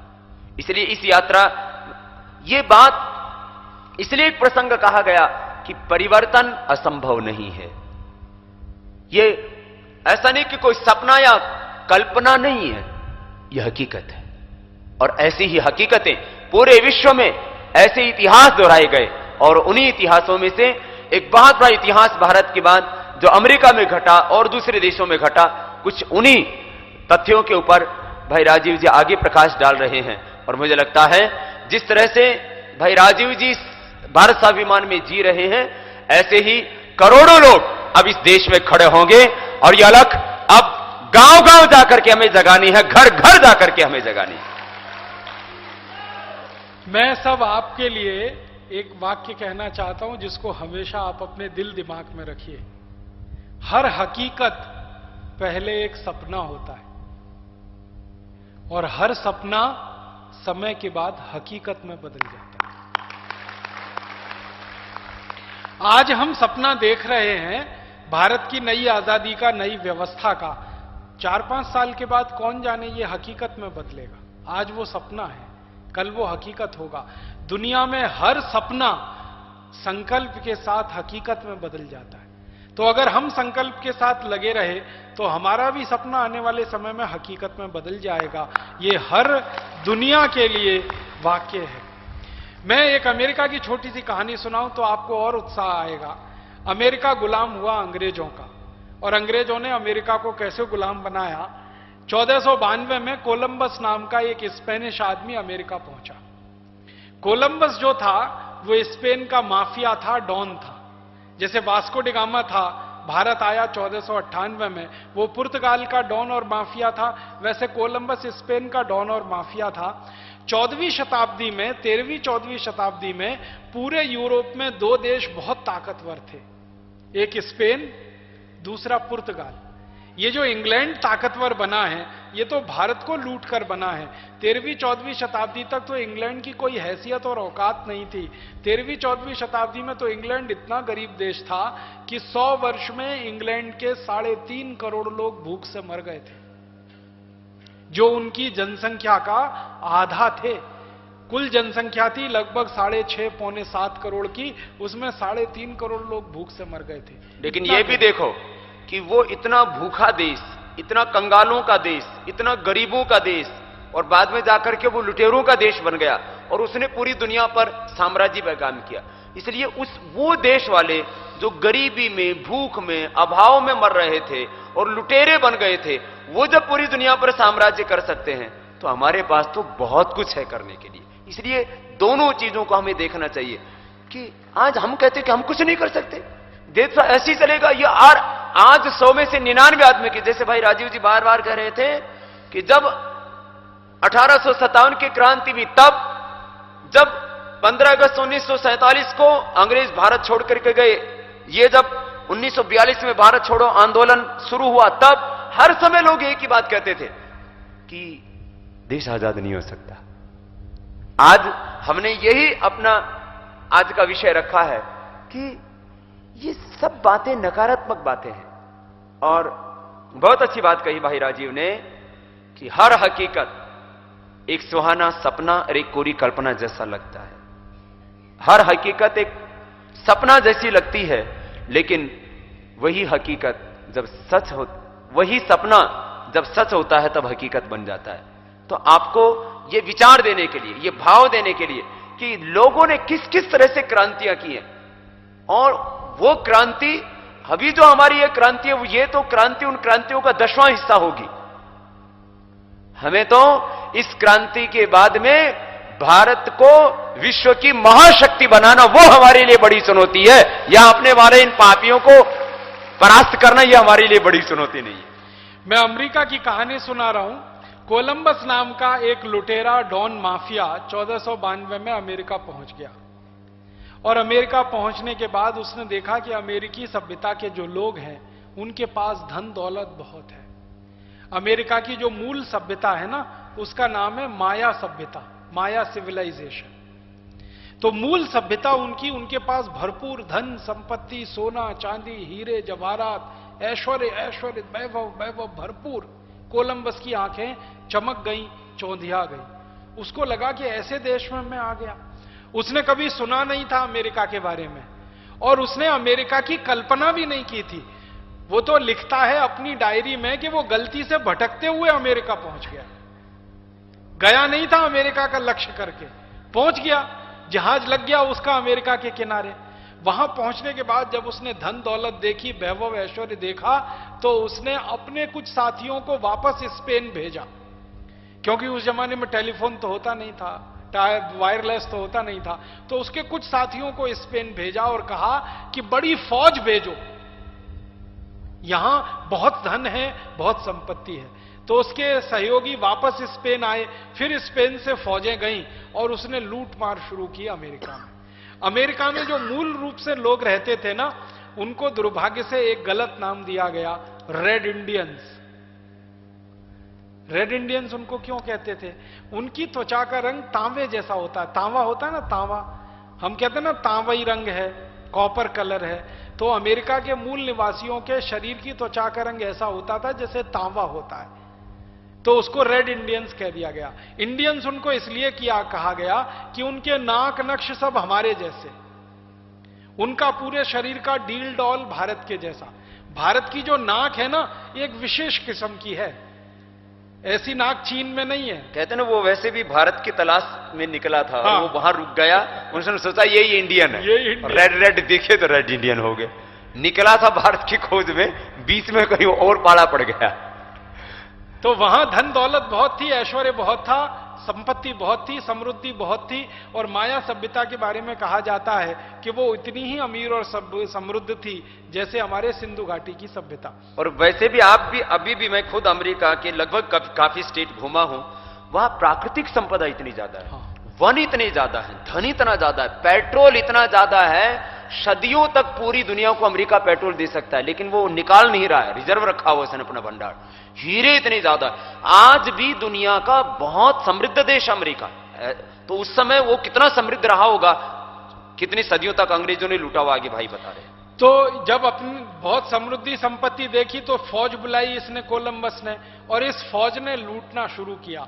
सबसे पहले इलाका जो लूटा गया वो मैरीलैंड के आसपास का, मैरीलैंड एक जगह है अमेरिका में, वहां का इलाका इन्होंने लूटा, और जहाज भर भर के सोना चांदी हीरे जवाहरात अमेरिका से स्पेन आना शुरू हुआ। तो स्पेन के लोगों की आंखें फट गई, कितनी संपत्ति है, तो दूसरे स्पेनिश लोग जाने लगे और लूट लूट के धन संपत्ति लाने लगे। तो फिर अंग्रेजों का, स्पेनिश लोगों का अमरीकियों से संघर्ष हुआ, और माया सभ्यता के लोगों के साथ जब इनका संघर्ष हुआ तो ये थोड़े क्रूर ज्यादा थे। स्पेनिश लोग बहुत क्रूर थे और बहुत निरंकुश थे और बहुत निर्मम थे। दया, प्रेम, करुणा ये सब उनमें कहीं था ही नहीं, उनकी डिक्शनरी में कहीं नहीं था। तो जब तक उन्होंने लूटने दिया अपने आप को माया सभ्यता के लोगों ने, तब तक इन्होंने लूटा। जब उन्होंने प्रतिरोध करना शुरू किया तो इन लोगों ने कत्लेआम करना शुरू किया उनका, और माया सभ्यता के 11 करोड़ लोगों का कत्लेआम किया है। 1-2 हजार नहीं, 1-2 लाख नहीं, 1-2 करोड़ नहीं, 11 करोड़, 11 करोड़ लोगों का नरसंहार किया इन लोगों ने, खत्म कर दिया। और नरसंहार तलवार और बंदूक के ही दम पे नहीं किया, कई कई तरीकों से किया। पता है तरीके क्या थे? जैसे ये माया सभ्यता के लोगों के बीच में जाया करते थे और देख लिया कि उनकी संख्या ज्यादा है और इनकी फौज कम है, ये मार नहीं पाएंगे, तलवारों से भी नहीं काट पाएंगे, क्योंकि काटते काटते हाथ भी थक जाता है ना। एक सैनिक कितने लोगों को काटेगा? 10 को, 20 को, 100 को, 150 को, 1000, 10,000 हो तो कैसे काटेगा? तो स्पेनिश लोग क्या किया करते थे, कंबल बांटते थे उनको, दान में कंबल दे रहे हैं आपको, और उनमें वायरस डाल देते थे, और वो वायरस मिले हुए कंबल जब वो ओढ़ते थे तो वायरस के इन्फेक्शन से लाखों करोड़ों लोग मर जाते थे। ऐसे मारा इन्होंने माया सभ्यता के लोगों, खत्म कर दिया पूरी सभ्यता को। फिर ये स्पेनिश लोगों ने जब ये कत्लेआम मचाया, लूटपाट की, तो स्पेनिश लोगों के साथ साथ अंग्रेज भी शामिल हो गए उसमें, फ्रांसीसी भी शामिल हो गए उसमें, और इन लोगों ने भरपूर अमेरिका को लूटा, मूल अमेरिका को लूटा, लूट के कंगाल और खराब कर दिया, पूरा खत्म कर दिया। और उसके बाद अमेरिका को जिंदगी भर गुलाम बना के रखना है यूरोप का, इसके लिए वहां बस्तियां बसाना शुरू किया। तो बस्तियां बसाई गई, जो मूल निवासी थे उनका कत्लेआम करके, खात्मा करके खत्म कर दिया, और वहां पर दूसरी बस्तियां बसाई गई। तो स्पेन से लोगों को लाकर, पुर्तगाल से लोगों को लाकर, फ्रांस से लोगों को लाकर, अमेरिका, ये इंग्लैंड से लोगों को लाकर, स्कॉटलैंड से लोगों को लाकर बसाया गया। और जो लोग सबसे पहले वहां जाकर बसाए गए वो लोग कौन थे, उनका इतिहास जब मैंने ढूंढा तो बहुत शर्म आती है ये बताते हुए कि वो सब जेल के कैदी थे। स्कॉटलैंड की जेलों में जो कैदी थे उनको अमेरिका भेज दिया, इंग्लैंड की जेलों में जो कैदी थे उनको अमेरिका भेज दिया। सबसे ज्यादा इंग्लैंड से गए थे। हाँ, इंग्लैंड सबसे के सबसे ज्यादा जो चोर, उचक्के, गुंडे, मवाली, बदमाश, उन सबको जहाजों में भर के वहां भेज दिया। हाँ, माने अपने समाज का सारा कचरा, कूड़ा करकट अंग्रेजों ने शिफ्ट कर दिया। ये हकीकत है, ये कोई मतलब पक्षपातपूर्ण बात नहीं है। मैं इसमें कोई एग्जेजरेशन नहीं कर रहा हूं, अतिशयोक्ति नहीं कर रहा हूं। समाज के सबसे छटे हुए गुंडे, बदमाश, लुच्चे, लंपट, लफंगे, मवाली किस्म के लोगों को वहां भेज दिया, पुरुषों को, और जो वेश्याएं होती थी यूरोप की उनको भेज दिया अमेरिका। तो इंग्लैंड और यूरोप की वेश्या और लुच्चे लफंगे मवाली पुरुषों की मदद से जो पीढ़ी पैदा हुई है वो आज की अमेरिकन पीढ़ी है। ताली मत बजाइए इस पर। नहीं, एक बात दूसरी भी सुनिए। अमेरिका में बहुत तरह के लोग रहते हैं, हम एक दृष्टि से ना देखें।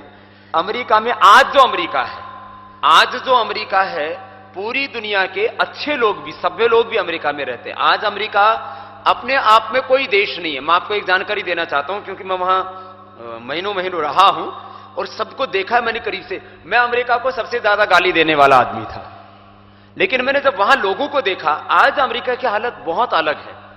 देखो, अमेरिका आज जो है उनके मूल निवासी कोई है ही नहीं। कौन है मूल निवासी? जिनको रेड इंडियन बोलते हैं। मैं उनके घरों में गया हूं, मैंने वहां जाकर के उनको देखा, इतनी दुर्दशा है, उतनी दुर्दशा हमारे यहां के गरीब लोगों की भी नहीं है हिंदुस्तान के। जो मूल अमेरिकन हैं उन लोगों के लिए बाड़े बनाए हुए हैं, अंधेरों में रहते हैं वो लोग, बच्चों को न पढ़ाते हैं, वहीं बीड़ी सिगरेट तंबाकू खाते रहते हैं, ड्रग लेते रहते हैं, पड़े रहते हैं, कोई सुध बुद्धि नहीं उनको। आज भी वो मानो कि वो 15वीं 14वीं शताब्दी के जीवों की तरह रहते हैं और उनको वो आगे ना बढ़े, वो कुछ मांगे नहीं। कल को वो ही रेड इंडियन बोलने लगे। सारे लोग तो बाहर से आए हुए हैं, क्योंकि वहां पर ये सच बात है, रसिया के लोग रहते हैं, जापान के लोग रहते हैं, चीन के लोग रहते हैं, हमारे भारतीय वहां बहुत मजबूत हैं। आप सोच सकते हो आज अमेरिका में जितने भी डॉक्टर हैं उसके 33% डॉक्टर हमारे भारतीय हैं। तो इसलिए वहां की जो व्यवस्थाएं हैं, आज पूरी दुनिया के लोग उधर हैं क्योंकि वहां संसाधन संपत्ति बहुत कुछ है। तो आज का अमेरिका उसको इस दृष्टि से मत देखना लेकिन वहां जो सभ्यताएं पैदा हुई, इसलिए अमेरिका की अपनी कोई सभ्यता नहीं है, अपना कल्चर ही नहीं। क्यों? कल्चर कहां पैदा हो? शुरू में जिन लोगों को भेजा गया, गुंडे, मवाली, लुच्चे, लफंगे, वेश्याएं, अब वो फिर अब वहां क्या करते हैं? फिर वहां कहते हैं जी हम तो लेडीज के साथ रहेंगे, जेंट्स के साथ रहेंगे, जैसे चाहेंगे तब तक रहेंगे, जब चाहेंगे तब छोड़ देंगे, और वहां का अनुकरण हम यहां करने लग जाते हैं। अरे वो तो बेचारे थे ही गंदे, वो तो थे ही मवाली, वो पैदा हुए वेश्यावृत्ति से, उसमें से बहुत से लोग वो अब वहां पर, अब लेकिन लोग समझदार होने लगे। अब वो लोग अब अमेरिका में कहते हैं कि फैमिली सिस्टम सबसे अच्छा है, पारिवारिक सिस्टम। इसलिए अब अमेरिका भारत का अनुसरण करना चाहता है, रामायण और महाभारत की कथाएं सुना के वहां के लोगों का चरित्र अच्छा बनाना चाहता है आज का अमेरिका। तो ये अंतर आया है, लेकिन उस समय की पुरानी कहानी सुना। जब 15वीं शताब्दी की मैं कहानी सुना रहा हूं कि 15वीं शताब्दी में अमेरिका के मूल लोगों का सफाया करके यूरोप के लोगों को ले जाके जब बसा दिया गया, तब अमेरिका में कुछ लोग खड़े हुए कि ये कितने दिन चलेगा, कब तक चलेगा, और अमेरिका गुलाम हो गया पूरी तरह से। थोड़े समय स्पेन का गुलाम रहा, बाद में फिर अंग्रेजों का गुलाम हो गया, और अंग्रेजों ने अमेरिका को स्पेनिश लोगों से ज्यादा लूटा, खूब लूटा है अमेरिका को। जैसे अंग्रेजों ने भारत को लूटा है 17वीं 18वीं शताब्दी में, वैसे अमेरिका को लूटा है 15वीं 16वीं 17वीं शताब्दी में। और अंग्रेजों की इस लूट के खिलाफ फिर अमेरिका में अभियान शुरू हुए, और अमेरिका में जो अभियान शुरू हुए, उन अभियानों का मूल मंत्र यही था, अपने देश में व्यवस्था परिवर्तन करना। अंग्रेजों की सरकार चलती थी, अंग्रेजों के कानून चलते थे अमेरिका में। मैंने बताया ना, थोड़े दिन स्पेनिश लोगों की सरकार चली, स्पेनिश कानून चले, बाद में अंग्रेजों ने स्पेन से सत्ता का हस्तांतरण करके खुद अपने हाथ में सब कुछ ले लिया, और स्पेनिश लोगों को हराया अंग्रेजों ने। अमेरिका पे कब्जा करने के लिए बाकायदा इंग्लैंड और स्पेन में युद्ध हुआ, और स्पेनिश लोग अंग्रेजों से हारे युद्ध में, तब अंग्रेजों को सत्ता हस्तांतरित हुई और अंग्रेजों ने कब्जा किया। फिर अंग्रेजों से अपने देश को आजाद कराने के लिए अमरीकियों ने संघर्ष शुरू किया, और जिन मूल अमरीकियों ने यह संघर्ष शुरू किया था, उनमें से 2-4 नाम आपको बताता हूं। एक बहुत बड़ा नाम है जॉर्ज वॉशिंगटन, आपने सुना होगा।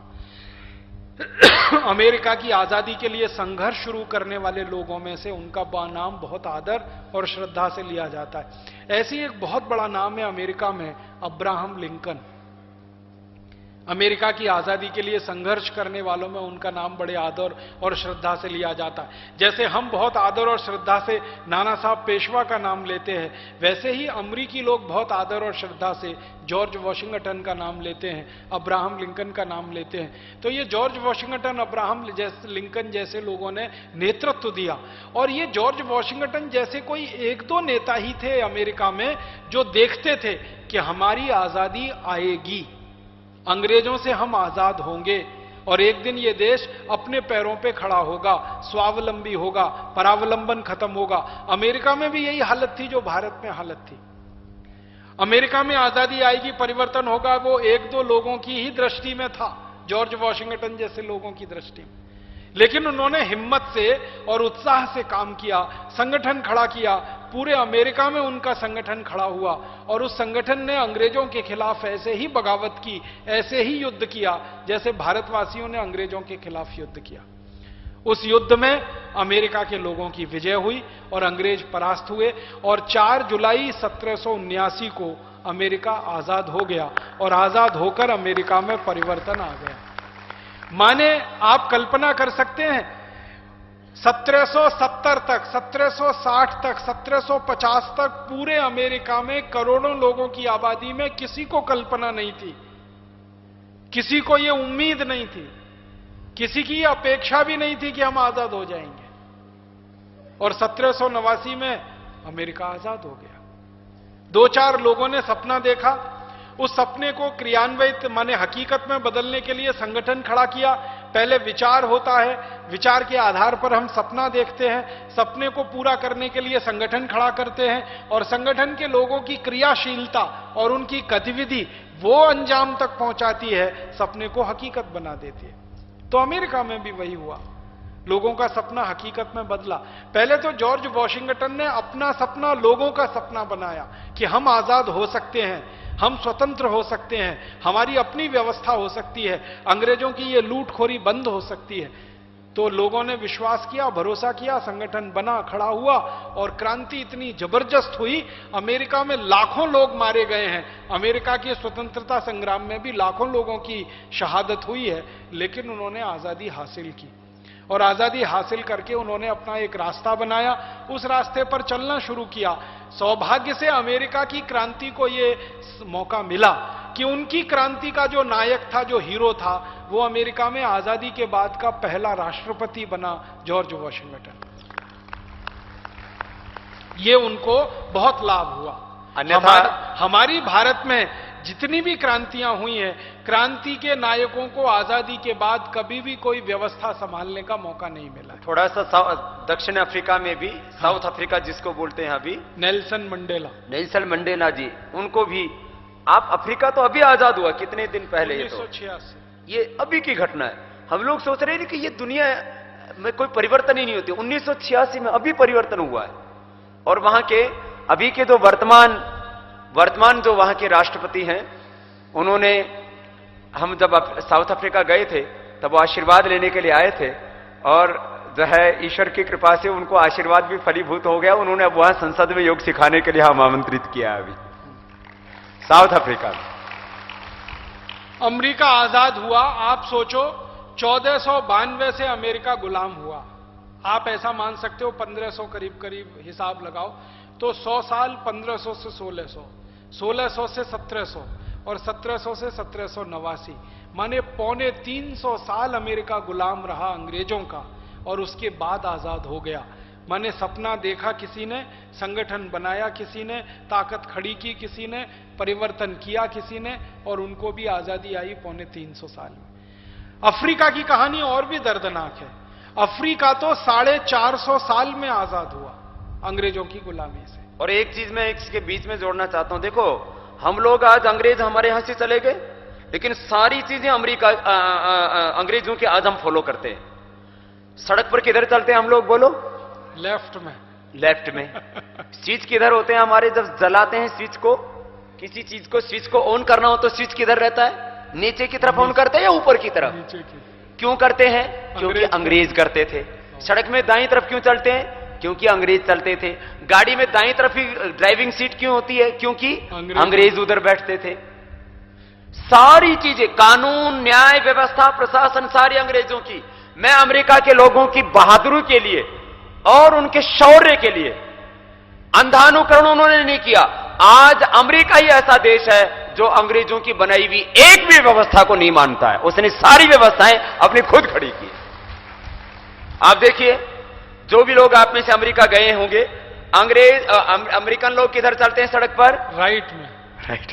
नहीं। अरे सुन लो, ये बड़ी काम की बात है। उन्होंने कहा अंग्रेज जिधर से जाता था उसके उल्टा जाना है हमको, क्योंकि उन्होंने बहुत रौंदा हमको, बहुत परेशान किया हमको। ये एक तो यहां के लोगों में, अमेरिका के लोगों में, वो सीट नीचे की तरफ नहीं दबाते, वो किधर दबाते हैं? ऊपर की तरफ। वो ड्राइविंग सीट किधर होती है? उधर लेफ्ट में। लेफ्ट। ठीक, अब तो थोड़ी राइट में भी होगी, लेकिन बोला हम इधर बैठेंगे, हम इधर से चलेंगे। जो काम माने उन्होंने बिल्कुल कतई नहीं स्वीकार किया। इसको बोलते हैं स्वाभिमान। इसलिए आज अमेरिका पूरी दुनिया की सबसे बड़ी ताकत इसलिए बना हुआ है, उसके लोगों के अंदर स्वाभिमान है। अरे जब अमेरिका के लोग स्वाभिमान हो सकते हैं तो हम भारतीयों क्यों अपने स्वाभिमान को खो करके जी रहे? ये मेरा कहने का अभिप्राय है। ये अफ्रीका का उदाहरण और भी दर्दनाक है। आप जानते हैं अफ्रीका को 450 साल तक रौंदा अंग्रेजों ने। 16वीं शताब्दी में अफ्रीका में घुस गए अंग्रेज और 16वीं शताब्दी से लगातार 20वीं शताब्दी के उत्तरार्ध तक लूटते रहे पूरे अफ्रीका को। अफ्रीका में इतनी संपदा है, सबसे ज्यादा संपदा, सोना, हीरा, मोती। मैं जब अफ्रीका की बात आई तो इसलिए बीच में कह रहा हूं, मैं इंग्लैंड में जब गया तो देखने गया था अपना कोहिनूर, जो अंग्रेज चुरा के लेके था। चोरी का सामान नुमाइश में रखा हुआ है। अब जब ये बड़ा विचित्र, सारा सामान पूरी दुनिया से चोर के लाए, सोना, चांदी, हीरे जवाहरात, और सारी दुनिया को दिखाते, देखो हम इतने बड़े चोर हैं। मैंने वही बोला तो लोग हंस रहे वहां कि बाबा जी आप ये क्या बोल रहे हो? मैंने कहा सच बात है। अरे चोर, उचक्के, गुंडे, मवाली सारी दुनिया का सामान लूट के लेके आए और फिर दिखा रहे देखो हम चोर है। मैं वहां अपना कोहिनूर देखने गया तब मुझे, क्योंकि उससे पहले मैं अफ्रीका जा चुका था, मैंने देखा रे अपना कोहिनूर तो इतना सा है और अफ्रीका के हीरे, मतलब आंखें चुंधिया जाती हैं वहां। इतने ज्यादा उन्होंने वो इंग्लैंड में जमा किए हुए हैं। इस बार मैंने भाई राजीव को बोल, मैंने कहा आपको भी दिखा के लाता हूं, आप अभी कहानी सुनाते हो वहां की। आप देखो किस तरह से लूटा इन्होंने सोना। मैं जब गया वहां स्कॉटलैंड में तो बोले बाबा जी इस मकान में 500 टन, 50 टन, यहां 100 टन, यहां 500 टन सोना, अलग अलग जगह। इतने, मैंने कहा सोना कहां से आया? तो पड़ोस में एक भारतीय खड़ा था, बोले बाबा जी अपना ही तो है। ये जो है आज, ये जो है हमको आंखें दिखाते हैं ना, अपने भारतीय लोग अभी भी ताकतवर है वहां। तो मैंने कहा देखो पहले तो इनको योग सिखा के बोलो कि पहले तुम धन संपदा लूट के लेके आए थे, अब तो हम तुमको योग की संपदा देते हैं, और तुम कहते हो ना कि तुम यहां से कमा रहे हो। मैंने कहा अभी तो हमारे पूर्वजों से जितना तुम लेके गए थे उसका 1% भी हमने तुमसे वापस नहीं लिया, अभी तो बहुत लेना बाकी है। अफ्रीका को 450 साल 16वीं शताब्दी से 20वीं शताब्दी के उत्तरार्ध तक लूटा है अंग्रेजों ने, और दुनिया की सबसे बड़ी सोने की संपदा अफ्रीका में, दुनिया की सबसे बड़ी चांदी की संपदा अफ्रीका में, दुनिया की हीरे की सबसे बड़ी खदानें और सबसे ज्यादा खदानें, सबसे बड़ी, सबसे ज्यादा, टनों टनों हिसाब से हीरा निकलता है, टनों टनों हिसाब से सोना निकलता है, टनों टनों के हिसाब से चांदी निकलती है, टनों टनों के हिसाब से बेशकीमती पत्थर वहां निकलते हैं। अफ्रीका जो गरीब दिखता है भौतिक रूप से, वो प्राकृतिक संपदा के रूप में दुनिया का सबसे अमीर इलाका है। आज भी अमीर इलाका आज भी 450 साल की लूट के बाद भी उसको लूटा इन अंग्रेजों ने, और लूटा ही नहीं बर्बरता से उसका दोहन किया, खत्म किया। जैसे मैं तो कई बार अफ्रीका का इतिहास पढ़ता हूं और भारत का इतिहास पढ़ता हूं तो बहुत दर्द के साथ आपसे ये कहना चाहता हूं कि भारत पर जितने अत्याचार अंग्रेजों ने किए हैं उससे 1000 गुने ज्यादा अत्याचार अफ्रीका पर किए हैं अंग्रेजों, 1000 गुने ज्यादा। हमारे यहां तो अंग्रेज अत्याचार करके सोना चांदी धन दौलत लूट कर ले गए, लेकिन हमारी जातियों को खत्म नहीं कर पाए, हमारी सभ्यता को नेस्तनाबूद नहीं कर पाए, हमारी संस्कृति को जड़ मूल से अंग्रेज नाश नहीं कर पाए।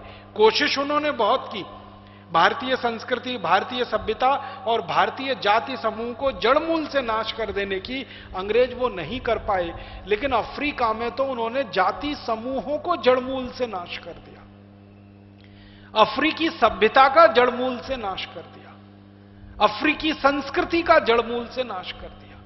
आपको सुनकर इस बात का दर्द होना चाहिए दिल में कि अफ्रीका के सैकड़ों जाति समूह जो 400 साल पहले हंसती खेलती जिंदगी बिताते थे, वो जड़ मूल से खत्म हो गए हैं, वो जातियां खत्म हो गई हैं पूरी अफ्रीका में। अब वो जातियां ही नहीं बची हैं जो 400 साल पहले हुआ करती थी।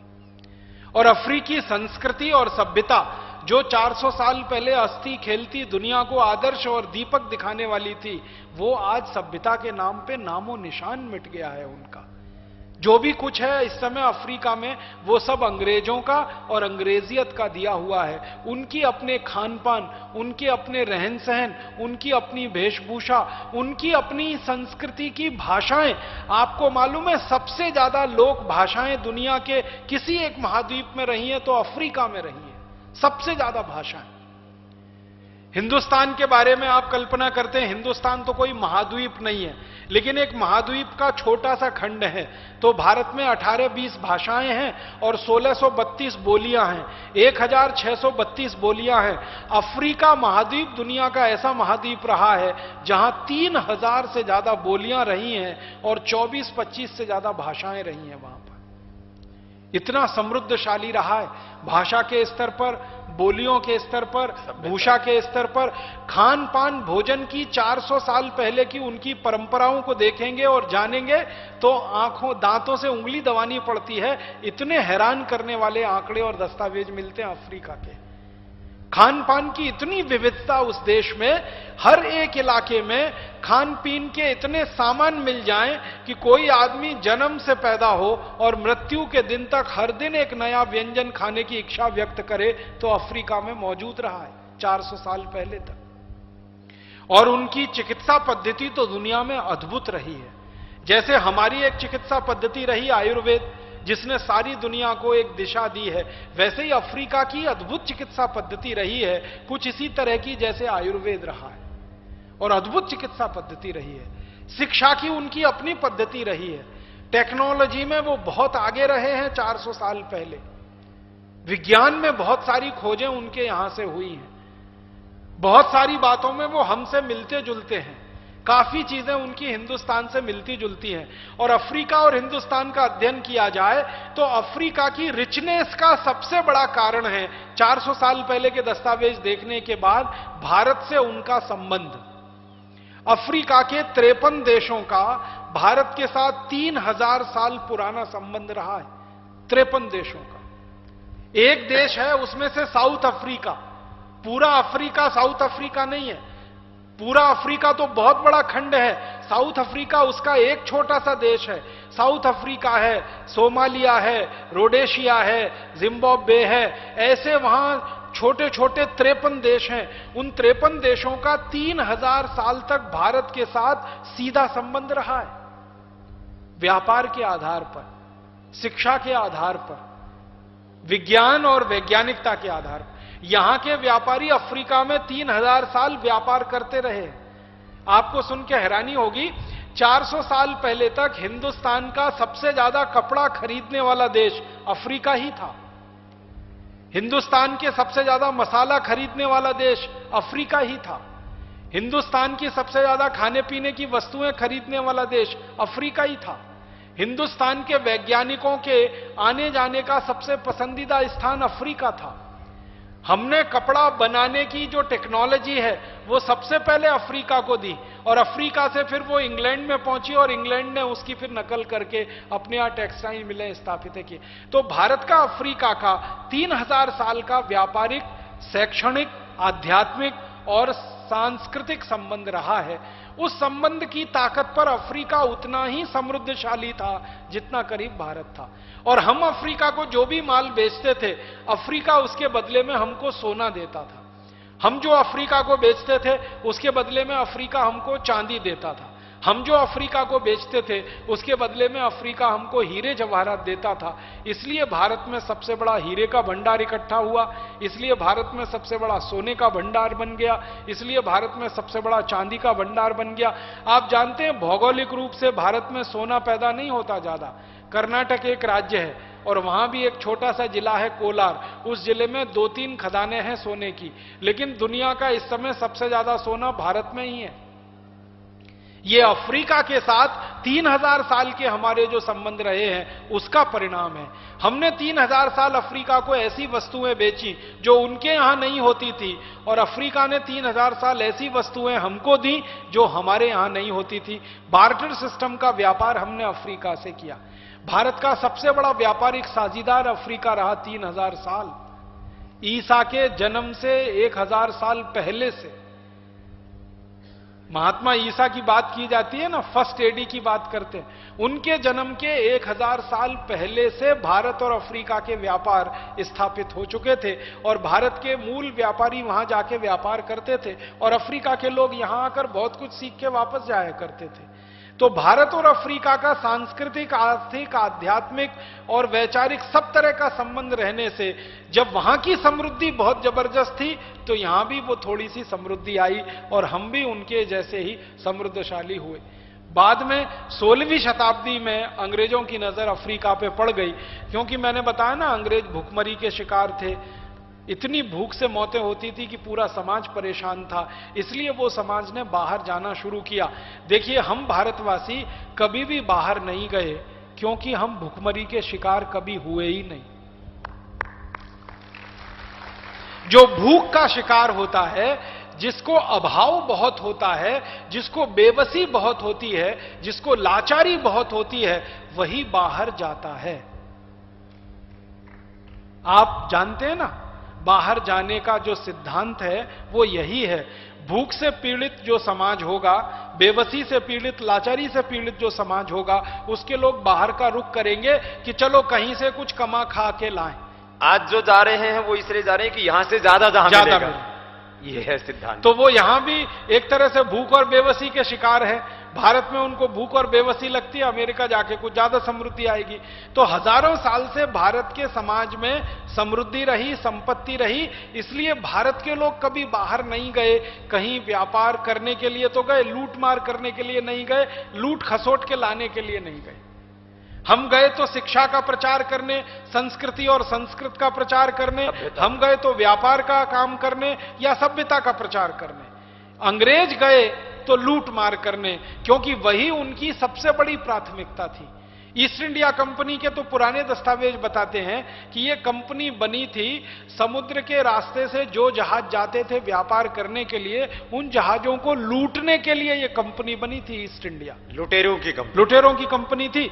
इसके बोर्ड ऑफ डायरेक्टर्स की पूरी लिस्ट है मेरे पास। 21 लोग थे, सब बड़े बड़े लुटेरे उसमें। इंग्लैंड के, लंदन के उस जमाने के छटे हुए लुटेरे, don mafia East India company के बोर्ड ऑफ डायरेक्टर्स में हुआ करते थे। उनका धंधा ही यह था कि इंग्लैंड के नजदीक समुद्र के रास्ते से जो जहाज भी जाएगा उसको डुबो देना, उसका माल लूट लेना। इसके लिए वो कंपनी बनी थी। और इंग्लैंड में ट्रेड का मतलब ही लूट होता है।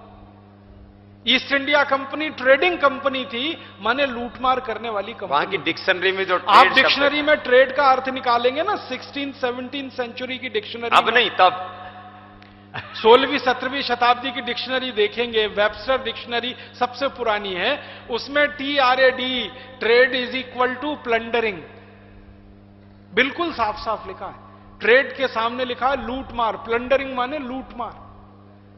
तो east India company trading company थी।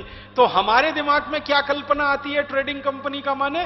व्यापार करने वाली, खुद खरीद बेच करने वाली। उनके लिए ट्रेडिंग का माने है लूटमार करने वाली।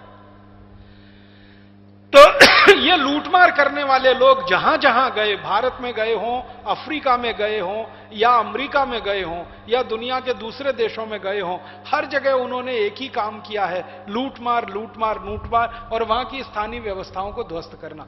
और उस अफ्रीका ने जो 450 साल लुटता रहा, अपनी आजादी का इतिहास लिखा है। अफ्रीका में जैसे यहां महात्मा गांधी हुए, सरदार भगत सिंह हुए, लोकमान्य तिलक हुए, विनायक दामोदर सावरकर हुए, ऐसे ही अफ्रीका में बड़े वीर क्रांतिकारी हुए। नेल्सन मंडेला उसमें से एक हैं, जिनका नाम आप सब आज जानते हैं। उनको अफ्रीका का महात्मा गांधी कहा जाता है, इतनी हैसियत के व्यक्ति। और उनसे पहले सैकड़ों शताब्दियों तक ऐसे क्रांतिकारी वहां होते रहे हैं, अपने लिए संघर्ष करते रहे, लड़ाई लड़ते रहे। ईस्ट अफ्रीका में जो संघर्ष हुआ, हम सबके लिए भी गर्व की बात है। उस ईस्ट इंडिया जो है ईस्ट अफ्रीका में जो संघर्ष हुआ, उस आजादी की लड़ाई में भारतीय लोग अग्रणी थे और अफ्रीका को मुक्त कराने में उन्होंने बहुत बड़ा योगदान दिया। वहां की सरकार भी अब इस बात को मानती। तो मेरा आपसे सिर्फ इतना कहना है कि 450 साल की गुलामी से अफ्रीका आजाद हुआ, परिवर्तन उनके यहां हुआ, जिसकी कल्पना किसी ने कभी की नहीं दुनिया में। दुनिया के लोग कभी कल्पना नहीं कर सकते थे कि अफ्रीका आजाद होगा। अफ्रीका वाले तो हताशा और निराशा में थे ही। दुनिया के लोग कहते थे ये अफ्रीका तो कभी आजाद नहीं हो सकता, लेकिन वो भी आजाद हुआ। हिंदुस्तान की आजादी ने दुनिया के 50 से ज्यादा देशों को आजाद कराया, आपको मालूम है? हिम्मत दी। हम जैसे ही 1947 में आजाद हुए, धड़ाधड़ देश के देश आजाद होना शुरू हो गए। 1949 में चीन की आजादी आई है, आपको मालूम है? हमसे 2 साल बाद चीन आजाद हुआ। और चीन में भी ऐसे ही एक क्रांतिकारी ने सपना देखा कि वो भी आजाद हो सकते हैं, व्यवस्था बदल सकते हैं और पूरी सत्ता बदल सकते हैं। परिवर्तन समाज में और सत्ता में दोनों स्तर पर हो सकता है। माओ जेडोंग बहुत बड़ा क्रांतिवीर था चीन का। ऐसा ही सपना देखने वाला आदमी था जैसे हम भारत के लोगों को जानते हैं, महात्मा गांधी, भगत सिंह, उधम सिंह, चंद्रशेखर। ऐसे ही माओ जेडोंग था। उसने सपना देखा कि चीन को आजाद कराना है। चीन भी ऐसी ही गुलामी का शिकार था। अंग्रेजों ने चीन को भी लूटा है, आपको मालूम है? और पूरे चीन को अंग्रेजों ने अफीम पिला पिला के बर्बाद कर दिया था। पूरे चीन को अंग्रेज क्या करते थे? हिंदुस्तान से अफीम ले जाते थे, चीन में बेचते थे। चीन से चाय लाते थे, भारत में बेचते थे। भारत को चाय पिलाकर बर्बाद किया और चीन को अफीम पिला के बर्बाद कर दिया। नहीं, सच बात है ये। नहीं, अभी हमारे नेता हमको दारू पिला के दारू पियो, सिगरेट पियो, बीड़ी पियो, ड्रग लो, तुम मरो। जो जिस समाज को गुलाम बनाना हो उसको नशेड़ी बना दो। वो कभी होश में नहीं आएंगे। वो सोचेंगे हम तो स्वर्ग में रह रहे। जो दारू पी लेता है ना, वो आदमी तो कहता है मैं तो सम्राट हूं। तो आज भी भारत को ये आजादी नहीं है, ये दारू पिला के देश को सुलाया हुआ है। पियो दारू, पियो सिगरेट, पियो बीड़ी, खाओ तंबाकू, खाओ गुटखा। ये हमारी आज की भी आजादी। और रूस में भी तो हुआ। हाँ, 1919 में रूस में एक बड़ी क्रांति हुई है, जिसको रूस के लोग बोल्शेविक रिवॉल्यूशन कहते हैं, बोल्शेविक क्रांति कहते हैं। 1919 के पहले रूस की भी हालत यही थी। 1919 में रूस के पहले ऐसा ही सामंतवाद था जैसे भारत में कई बार आपको चित्रित किया जाता है या पिक्चराइज किया जाता है। पूरी संपत्ति रूस की, रूस नहीं कहना चाहिए, रूस के आसपास के छोटे बड़े 20-25 देशों का जो संघ था, सोवियत संघ जिसको कहा जाता था, वहां सारी की सारी संपत्ति का केंद्रीकरण हो गया 1919 के पहले। जमीन हजारों एकड़ कुछ थोड़े से किसानों के हाथ में, और कारखाने करोड़ों करोड़ों रुपए की संपत्ति के थोड़े से हाथ में। रशियन हिस्ट्री का जब मैं अध्ययन किया तो मुझे पता चला कि पूरी संपत्ति रूस की 5 से 7% लोगों के हाथ में आ गई थी। पूरी संपत्ति, समाज की 93% कैपिटल, 93% पूंजी और संसाधन 7-8% लोगों के हाथ में केंद्रित हो गए थे। जमीन 8-10% किसानों के हाथ में केंद्रित हो गई। हजारों एकड़ जमीन एक एक किसान के हाथ में, और सैकड़ों सैकड़ों कारखाने और धन संपत्ति कुछ लोगों के हाथ में। तब वहां लेनिन जैसे लोग खड़े हुए, जिन्होंने एक लोगों को आशा की किरण दिखाई। आपको सुनकर हैरानी होगी कि लेनिन अकेला ही था जिसने सपना देखा कि मुझे रूस में या सोवियत संघ में व्यवस्था परिवर्तन करना है। और वो व्यवस्था परिवर्तन का सपना देखने वाला अकेला आदमी संगठन बनाते बनाते बनाते बनाते बनाते बनाते एक दिन इस स्थिति में आ गया कि पूरी व्यवस्था को बदल दिया, ध्वस्त कर दिया और सब कुछ नया हो गया।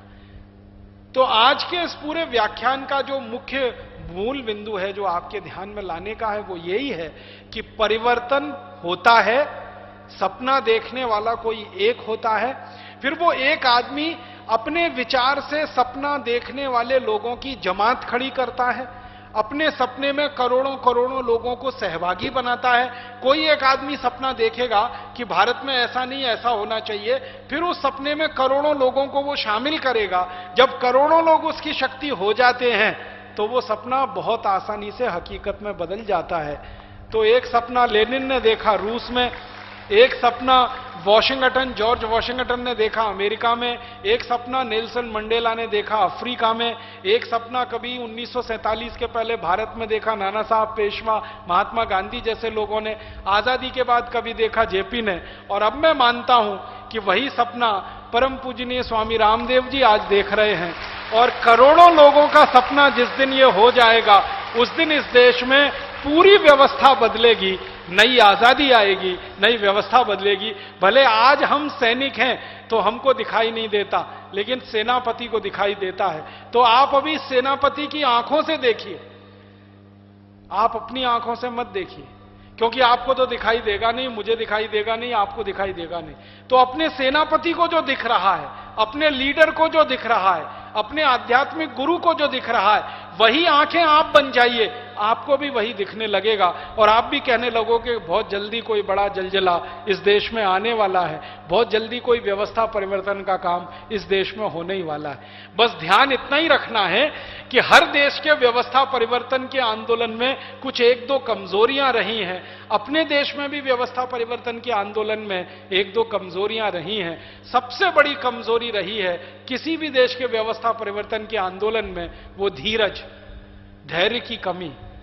धीरज नहीं होने से, धैर्य नहीं होने से समय से पहले कोई काम शुरू कर दिया और अति उत्साह में ऐसा कर दिया कि थोड़े दिन में निराशा और अवसाद के शिकार होकर, डिप्रेशन के शिकार होकर बैठ गए। हम में वो कमी नहीं आने पाए, हम में वो धीरज की कमी ना आने पाए, हम अधीर ना होने पाए। हम धीरज बनाए रखें अपना और दूसरों का धीरज टिकाए रखें।